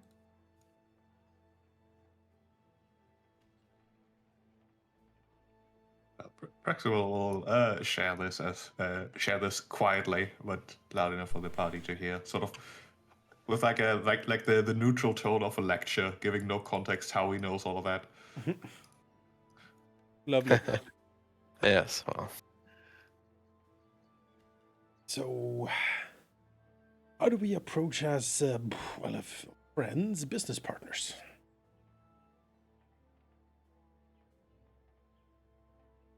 How would we do that, Malachi? Well, Any idea? How do I contact an assassin guild? Of the god of In real secrets and I murder. have very little experience with that sort of thing. Yeah. you, as we all know from IRL stuff, Yes. you don't ask openly about where the assassin guild might be, fellow assassins. No. That never really works. Instead, you play their game, using the skill of. I would allow certain lures, but beyond that, it says actually that deception is what you use to basically play a little bit of a game of cat and mouse, and using innuendo in the right places to be led to a location where you might find them. In a way that no one can really confirm that you actually get told anything other than just a genuine answer, but with a hidden meaning, potentially, maybe. So basically, we play like a game of implying that we have information about slavers, dropping that into a random conversation. And then if someone follows up on that, we actually say that we don't, but have something else of similar relevance to anyone who cares, really. And then it goes back and forth. And at some point, there'll probably be something that happens unless we really annoy them, in which case we should be ready to defend ourselves, I suppose. But surely that won't happen. Oh boy. Well, Artemis looks around. How deceptive do we feel? Everybody? well, we did it with a dragon. What's You the need to difference ask. there? Yes. It's the only skill Tempest has master in, I'm guessing. Acrobatics, but is expert at deception. All right. How much deception do you have? Plus 12. Mine is actually 14 because of my charisma. Oh, nice. Yes. 2. 2. Graskis I like have +9. Graskis grabs the first halfling. Assassins where? Please don't. I don't have time for this. Yeah. Kicks in. I guess I will try then. I guess we'll go to the local ale house, order some rounds, and start talking, hang out, and then try to drop some innuendos here and there. All right. The halfling barmaid comes and serves up some nice honeyed mead for you to drink.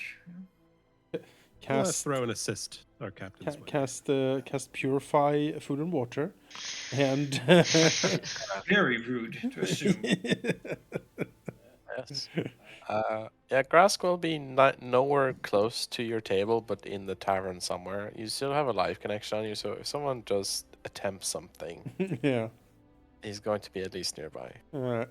Yeah, I think Gabby's gonna be with Grask probably. Be close by. It's not like she can be a little deceiving, but she doesn't really have an interest in this. These social games seems really stupid, so so let someone else do that. how's Praxus deception? He is not a great talker. It is the only social skill he is trained in, but he only has a +10. All right. Well, with the help of Tempest, we will make we'll roll for it. It's a crit, so +2. Yep. 28. Very decent roll. Well, that's pretty good. Pretty decent. You talk yourself into a situation where either you're paying someone to do something very unpleasant to someone else, buying something really expensively at an auction, or indeed meeting assassins. You can't be quite sure Yeah. until you turn up to the nondescript warehouse that they have sort of. Yeah, at the end of the secluded alley. We will certainly turn up to the warehouse.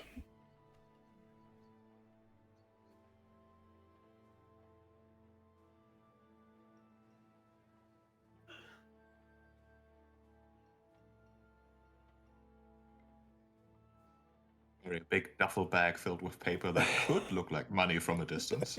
Yeah, could or could not be.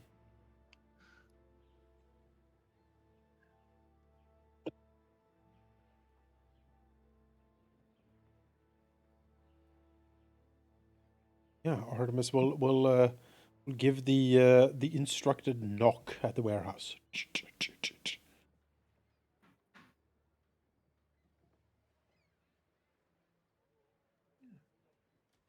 Uh, being let in, well, the big door really is just open, slightly ajar. Coming in, the place is sort of removed a lot from the hustle and bustle of the town. Really, no one else seems to be around.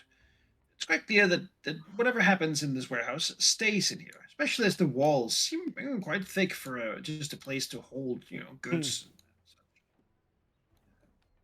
It was for the auction, clearly. To knock them down.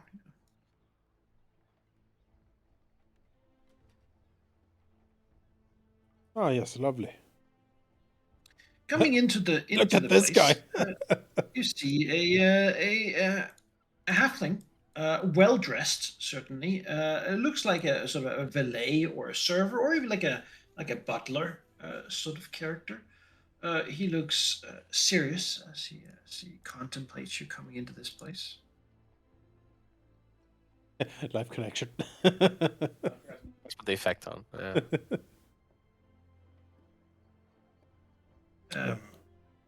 In the back, there isn't visible tokens for them at the moment. You can see, looking around from the corners of the room, almost like you would expect, like spiders, like in the corners, Hmm.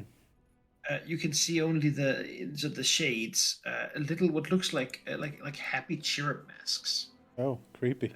on shadowy figures, sort of contortionistly sticking around in wherever the shadows seem to cover them. God, they're hoping we're trouble so bad. Oh, yeah.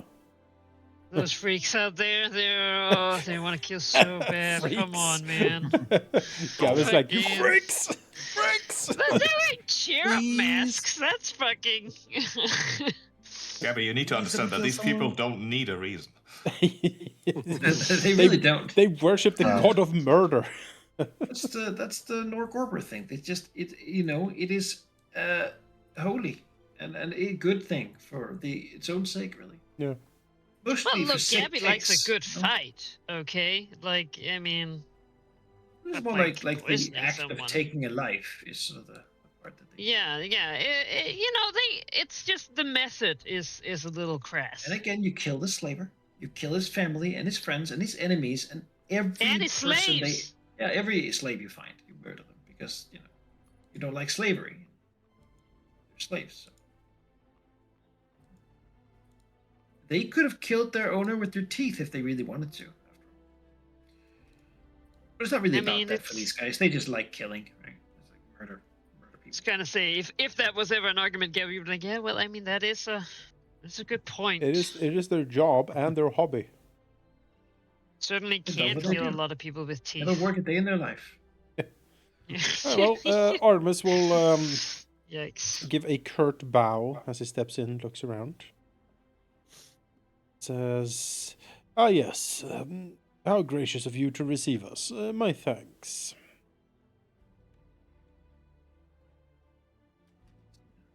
I am Slip.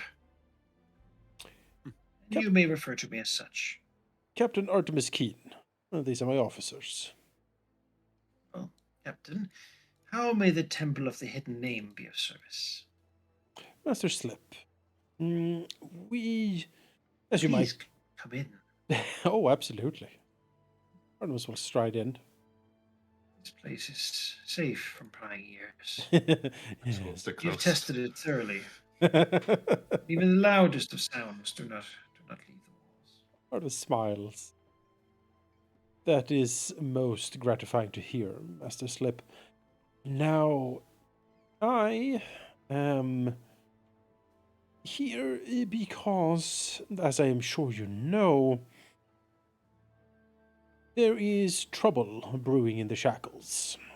Specifically, there has been an increased Shellaxian presence over the past several months. Warships have sailed through the Shackles unimpeded, and we have, on fairly good experience, that they or someone else have attempted to lay waste to at least one of the towns of the free captains in Shackles. Simply, we believe that the Shellaxians are preparing for a move, and we are interested in stopping them. Specifically, we are interested to find any form of hard evidence that we could potentially bring before people of authority to, let's say, stir them into action, where before turgidity has been the norm. We have been told that your association and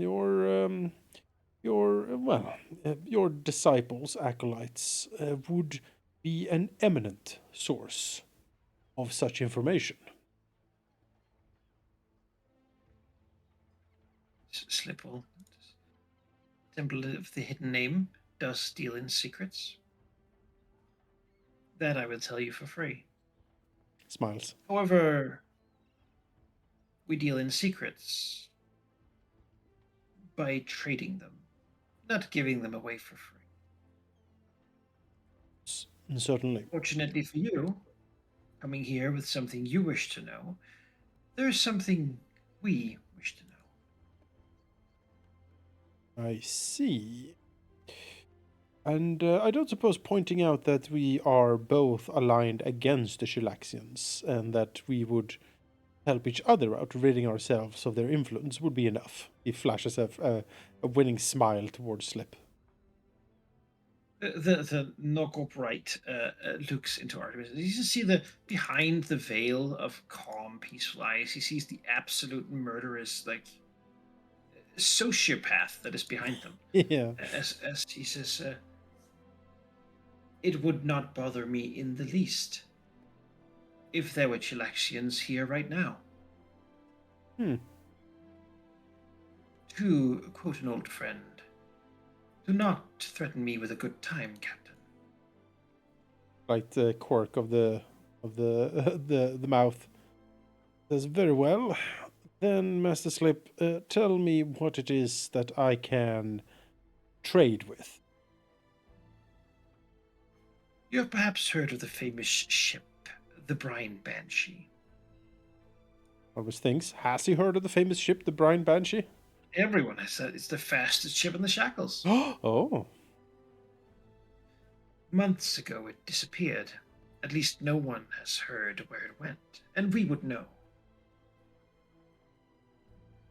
The ship is infamous for handling possibly well, for showing up in places where it could surely not have made it in time.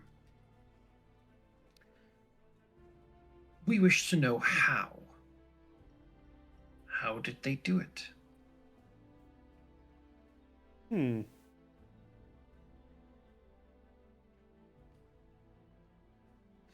The ship was last seen leaving the port of Olo, Shock Isle, and disappeared somewhere west of the island. What captain sails the ship?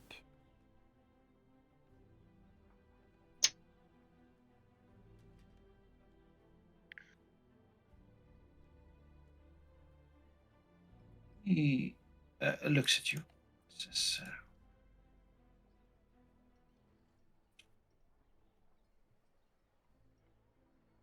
Captain sails her. Let's see.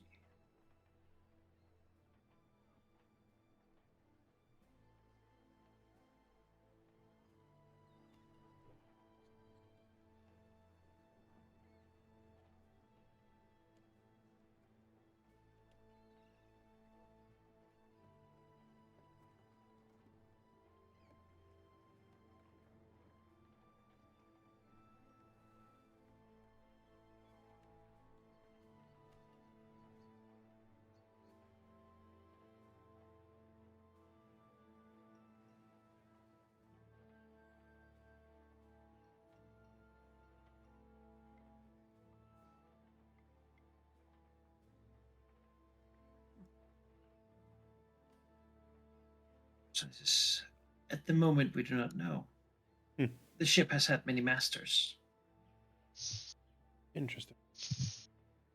After all, who wouldn't wish to keep such a thing? All right. So, you wish to know how the ship sails as fast as it does. He knows. It would be an appropriate secret to share in return for what you wish to know. Looks over to the others. Well, we seem to have another ship to track down. Yeah, quite frankly, I'm What, interested too. What question might be appropriate for simply? Oh, geez, sorry, I'm a little foggy right now. But the ship that went missing just north of here, right? The The Lady Sting. the Lady Sting. Thank you. If we were to simply ask about the location of the Lady Sting or those who captured it, not too far away. As a group of shipwreckers, we believe. We know of one such group.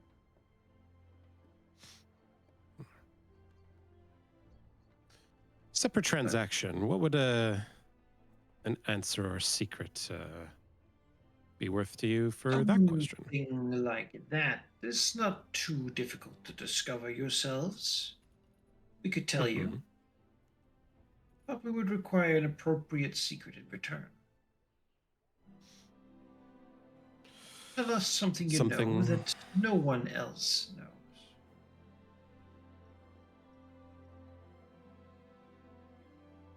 Now that we can procure. Crooks an eyebrow to Tempest. I'm actually an Earth kineticist. Yeah, I was about to say, go on, Tap. Tell him your perfect exfoliating routine.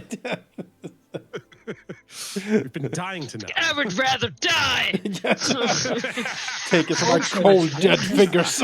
No. We would be willing to accept telling you this in return for a favor to be named sometime in the future. Nope. The dead to someday be repaid. Nope. Nah, The Black Fingers, always. no doubt. Gets our price. Like, how do we know if the secret that no one else knows it would be payment enough? Like, couldn't we just end up telling a bunch of secrets and you could be like, that's not worthy? That's why it has to be a Yes, you personal could. secret. You could end up doing that if you try to tell us something that is not quite appropriate enough.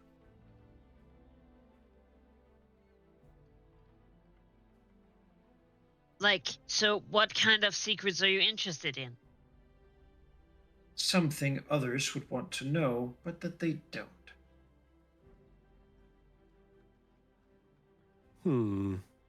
No one knows? Well, you must. A crew like yours surely have acted things, hidden things, taken things. Well, Things that others would like to know where are. The like. no. Mm, No. You don't know what I'm going to say. Yeah. Something Turn. someone would want to locate. I've got a secret that someone would very much, very much like to know or be infuriated if he did know. In Something turn, I will that's tell you not just where to find this crew, but also how to take them unawares. all right. oh, It's up to you. If you do not have anything, you may go out and discover something and come back eventually. I am not in a hurry. I'm sure you know of Captain Harrigan. He's been sailing these northern waters quite a lot lately, so we hear. Well, on his last vessel, the Wormwood, there were a number of assassinations of his dearly beloved crew and officers. Assassinations that were never resolved. And Tempest does a bit of a flourish. Like, it was I. Gabby actually looks what? Yeah. What? I Tempest. think I've only told Grask about this. With the Grass pretends, but he's not during- very good I was there for one of them. Oh, What? No what? way. Grask raises shield. You see, as he was sailing through a dreadful storm and, well, mishandling his crew quite badly, I believed his threats of murder, so I reduced his crew to the bare minimum so that he could not afford any executions of his crew, no matter what he wanted. And here we are alive today to tell the tale of it. So, You Such can know that actions the next require time you no look into his eyes. such actions require no justification here. I thought you might appreciate something like that. Now, you can whisper that into my ear, because that was my secret. You might make a proud devotee of Father Skinsaw. Tempest looks around the room. How many assassins can one boat have? Wait, what? Well, actually, there's something. No. Braxton will look towards Tempest and then mouth, I don't think you want to. my guy's way better. Let me tell you. No, something. no. I couldn't do it for anything other than the love of the game. But I am very grateful for the offer. Good enough for me. All right. Now, that secret? It's a murder secret, yeah. The crew you're looking for goes by no particular name. After all, to do so would draw attention to them. But they are led by a wizard named Vakala, and operate from a hidden island base southeast of Rampor Isle. They have a particular technique where they use powerful illusions to hide a coral reef nearby and lure in passing ships with illusory shipwrecks. They go to investigate and loot and instead become wrecked themselves. Vakala is excellent at illusions. But when you see the wrecks, you will know they're close by. Simply look for that which is too good to be true.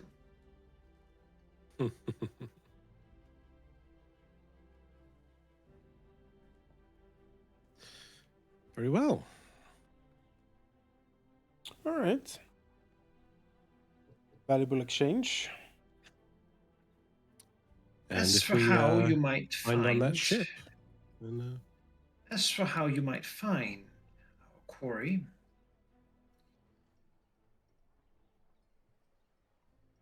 I believe the ship before it went to Olo visited the port of Quent. Yes. Perhaps someone there might know of its crew and possible. He rolls his eyes.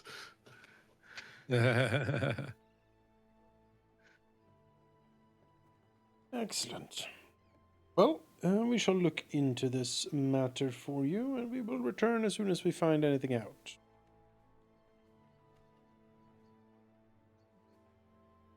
Good. We are eager to learn. Artemis smiles, a curt nod again, and says, well then, Slip, Gentlemen, ladies, as he nods to the weird cherub skulking in the corners. Other like giggles. Yes. Yeah, like a jester would. Yes. Yeah, we shall. Does it look like the height of a goblin? No, it's definitely halfling, but sort of weirdly Oh. spidery and contortionist, twisted, I guess. Terrible spider halfling. Like Jester gross outfit, or cherub like mix. cool? Oh, gross. Yeah, like it weighs it shouldn't. Exorcisty. Doesn't look like it lifts weights. No, probably not. Gymnastics is probably like more the. Ugh. It still makes you strong, just in a different way, you know. Yeah, sure. Pats on back. Yeah, bro. Sure. Trying to give crazy cultist vibes.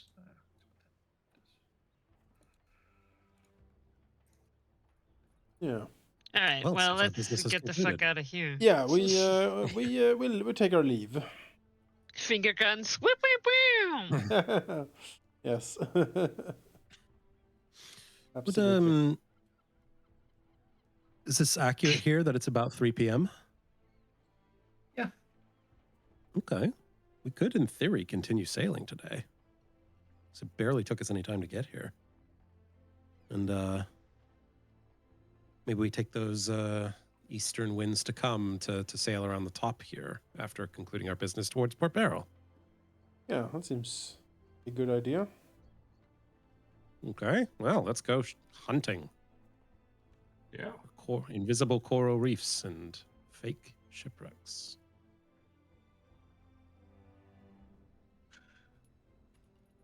Yeah. Is that before Port Peril or Port Peril first? Let's Based on the wind before, I think. see, where would we go? Halfling Coast, Rampart Isles. I don't feel like that whole thing is gonna be a fast ordeal. But we have like a week or two, probably, right? I think we can Like, spare it. Maybe? Yeah. Hard to say. We have a couple weeks to the regatta if we are like Yeah, a Port but Peril, we like need And to in a have- week, the that's probably winds, good enough. the winds are We not need- easy. They don't frequently take us in this direction, so we should take advantage of that. Yeah, but we do We need do to have a also window. prove ourselves to even be like considered for the fregatta, which is we Yeah, were yeah. told the like harbor master guy would do like beyond the 10 treasure. I mean, Yeah, he might send us to hunt something he down would as well. do some stupid quest for true. him. It does sound like these salvages are not gonna disappear anytime soon. No, they seem fairly ensconced.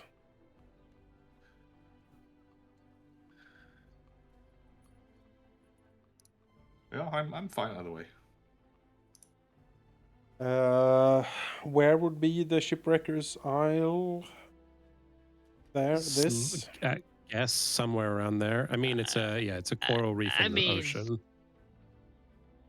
North Was it east by of- Olo? Northeast of Rampart Island, so like here, maybe this one. Here. Yeah, it's pretty north. And like that's pretty hard to get to, except for the winds we have right now. Like it's a pretty golden opportunity. Hmm. And then we can take an eastern wind to go through this area and sail down here. Okay. Yes, I will say also the place that we have this red X that the road is crossed over. Yeah, we that's go around supposed to that. be Yeah. never go there. Why Yeah, was we that? There was we'd end up something going around terrible that. there, right? I think it's like horrible It's like a monsters choke and like point dragon and like volcano or something. I can't Right. remember. And ships that were like way bigger than ours who would just take it. So like we'd actually go around all of that too. That's like turtle ships and dragons. Yeah. Turtle ships and dragons. I mean, sure, we can go. We can Go that way all the go. time. Rampart Isles. Yeah. Sure. I mean, if the wind favors us, we could swing by there, and then after that, head to Port Peril. Yeah, if we were to go like this with the extra 2, would take We we could get to about here. I mean, we can sail in the general direction. We don't know exactly where we have to go, right? Might be this island, might be this island. I But mean, isn't Rampire Isles the whole thing? if I thought, is this one Rampire Isle or the entire This one. The circle thing is Rampire. Okay, and then Yeah, so northeast of Rampire Isles would be here. Would be up here. Yeah. okay. About approximately somewhere in Yeah. this direction. Yes.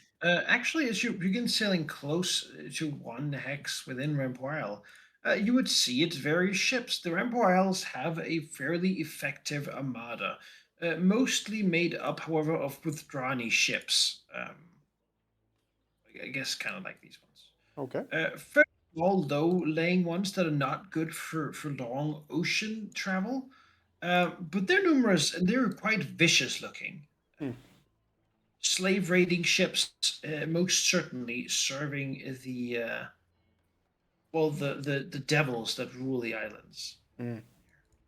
They are creatures, certainly, whether people or some horrid being from another place.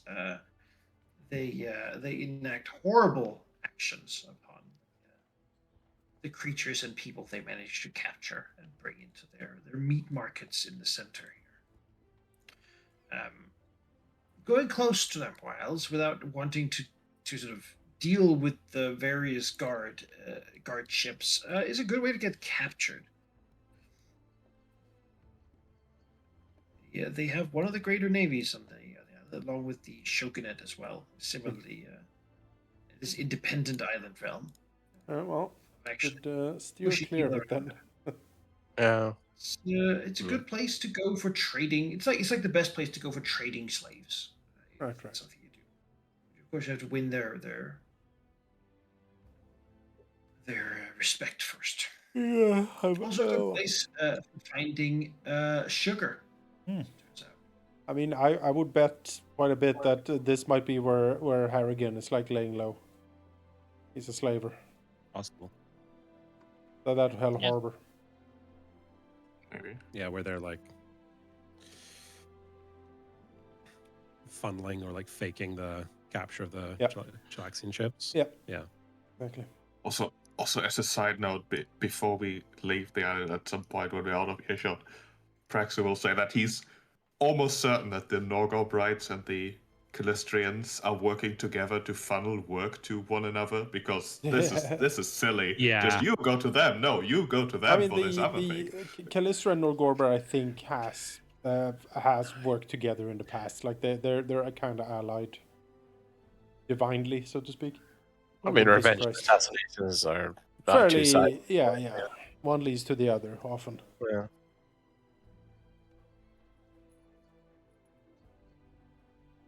Yeah, there's a lot of fan fiction, I'm sure.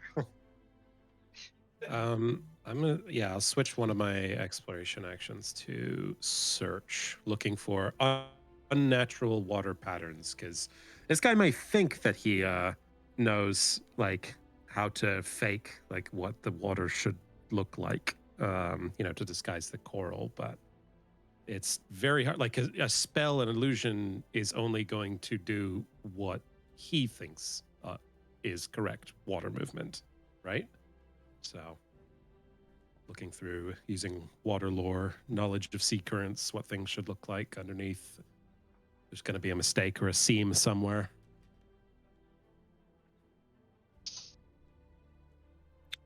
As you sail on this side of Isle, you get close to the port city of Vishnu. A beautiful city, if not for all the blood. Which there is a lot. You notice it as you move north of Empire Islands because they from this city they drain enough blood into the sea that it is sort of visibly making the water, the sea around it brown. In it, drawn many sharks as they spill it, and it flows fairly freely from the city here to sort of spread around this whole bay area. Corals and such would have a very hard time surviving, as no like light really gets down to the bottom, and even from the shores here, you can hear the sort of the cries. You can see what seems to be people being flayed on the docks in there. Probably as some sort of sadistic punishment for whatever things they did Lovely. to deserve it. Oof. You know, Beyond that, you can see lines of cattle and other sort of like livestock animals being slaughtered and hung on like hooks around the town to dry and work the meat for the meat hungry creatures and peoples of Rampor Isle. no, when I become Hurricane King, we'll deal with this. Yes, when, not if. Exactly. The rule This for place is tomorrow's disgusting. weather. Rampor Isles are famous for their excellent farming conditions. Like these isles are just bountiful. Sadly, they're full of slave plantations and the like. So They have the what's that? The Blood Earth blessing from King of Dragon Pass, Marangor. but they just sort of pour their offal into the sea. Of Whatever course. remains like there's sharks here that have gone almost blind, living here for generations to eat the filth and the sort of entrails that they pour out. That's not the right way to be a shark. Definitely not. They're ruining the sharks. Back in my day, sharks hunted their prey and they liked it.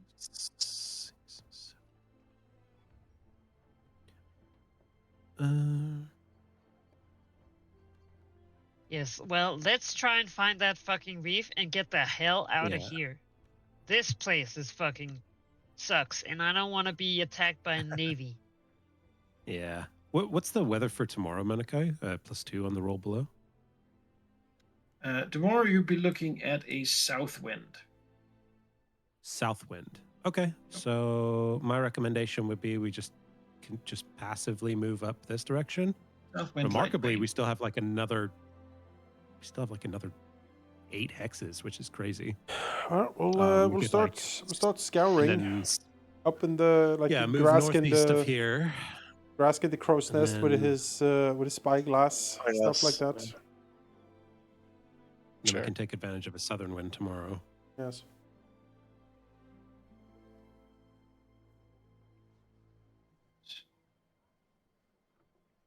Oh, you're following the lead.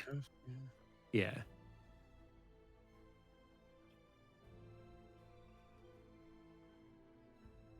Kind of snaking back and forth along here.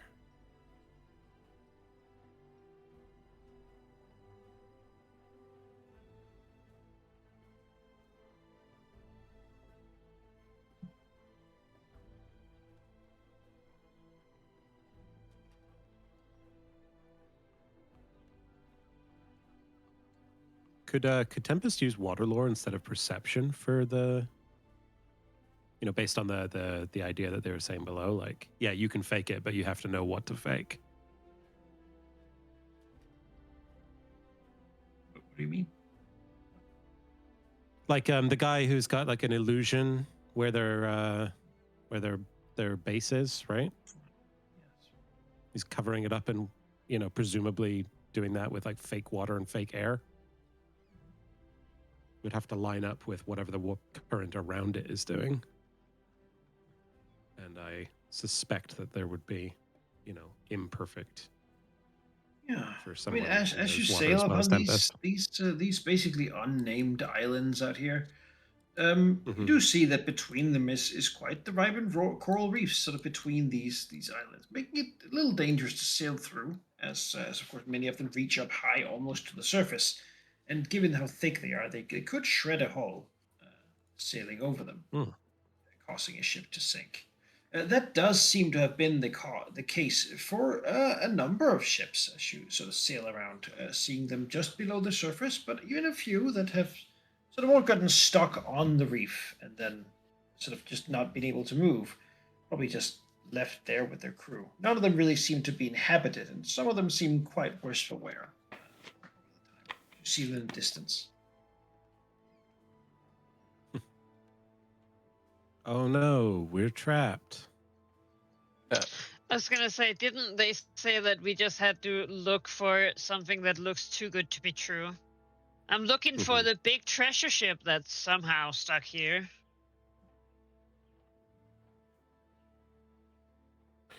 Right. So he was going to give us the way to catch them unawares.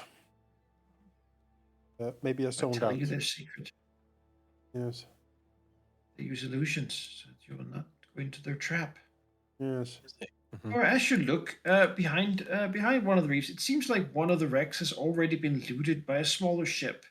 It appears to be quite a fast one, looking at it, but its sails are somewhat damaged, presumably by it came from the north and storms might have ripped. Right. They've already done the hard work, so it would be easy for us to take them. Yes, Yeah. I see. Oh my good. It's right there. But they have clearly loaded some things. You can see the figures on there, like wave and sort of gesture wildly as they see your ship. Yeah. Beginning to break up their half tattered sails and even grab a couple of oars to try to move away further to the north. Yes. Caught them red-handedly. How lucky. Oh, lucky. Oh, look at that. Seize them. Bring the trap. Yes. Before we get to it, I have to go to work, so I'm gonna head out. But thanks for session, guys. This seems like a good And place to. Thank you. Yeah. Yes, Bye-bye, we can folks. stop here. Yeah, I think so. God, Look! actually channel element ahead of battle now because I can proc a So 10-minute surprised. effect. Ugh. Cyclonic ascent. Behold my power. Yeah. Now I can float like Magneto through the sky Yes. over the ocean. I am as Not unto tethered a to vessel god. anymore.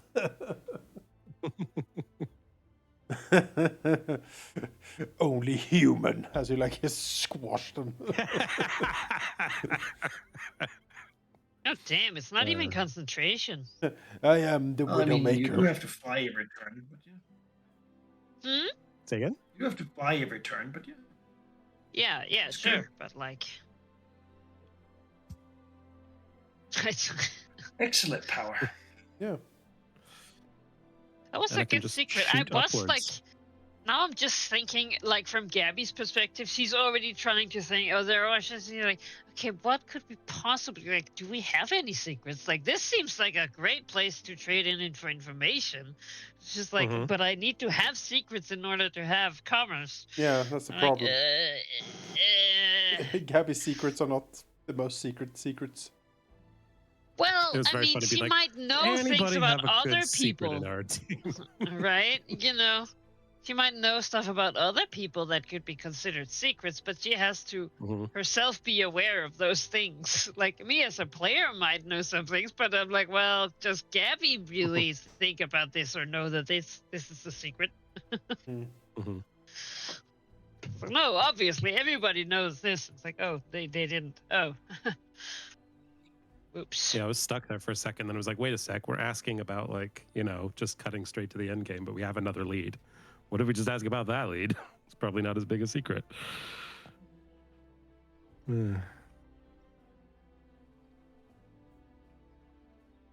Yeah, I hope everyone has fun, even without killing anyone Yeah. today. Good old roleplay session. Yeah. Sometimes that's also good. And then we'll have a big It's nice combat section finally next time, meeting probably. Tessa Fairwind, you know. Yeah. We've heard, basically we met all the fanboys, you know. Also, when you have a second Manikai, could you delete the purple line? I have that bug again where I am unable to. So just adding Annoying. more of these Ramplo Isle towns to the map. Mhm. So So just add those the are not towns really- so that I can write notes next time. All the places that people who choose to do be like vile slaving people. I love that there's a town called Rum Butter. Fuck yes. Why we say that? That's great. Half-like stuff. Yeah. Yeah. One day when we're not super busy with all this other crap, let's go to Rum Butter. Known for its apiaries. Ape? What? Apiaries. Yeah. Oh, Bees. ape. I saw the aviaries. I was like, birds? No, I don't care about birds. Well, unless they're cooked. Ape birds. No, Gibby loves birds. She Nice. just ate like 2.5 turkey. No. Well, with that, I'm going to end the stream here as well.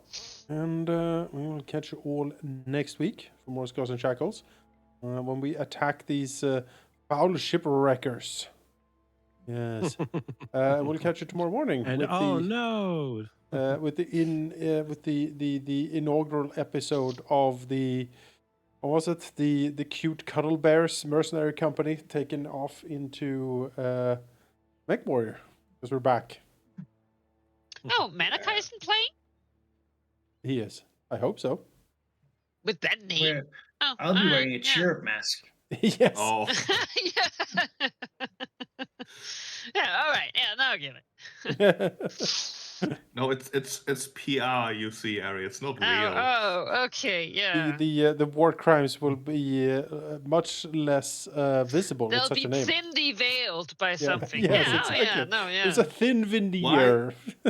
Why change like when you a- can obfuscate? That's right. It's just like the back, like when people buy like IKEA furniture, and then there's like the furniture, and then there's the backside of like whatever cupboard that is just the thinnest paper thin piece of plywood that you can possibly find. It's like it's that we're covering up with that. Just like it's gonna be fun. I mean, Say it the right way, cuddle bears could actually be kind of a threat. You know? Could be. And we will see to enact this glorious cuddle near the future. bears. Get in the pen with him. Yeah. It's like the bear and the maiden fair, you know. Please do. I'm also good.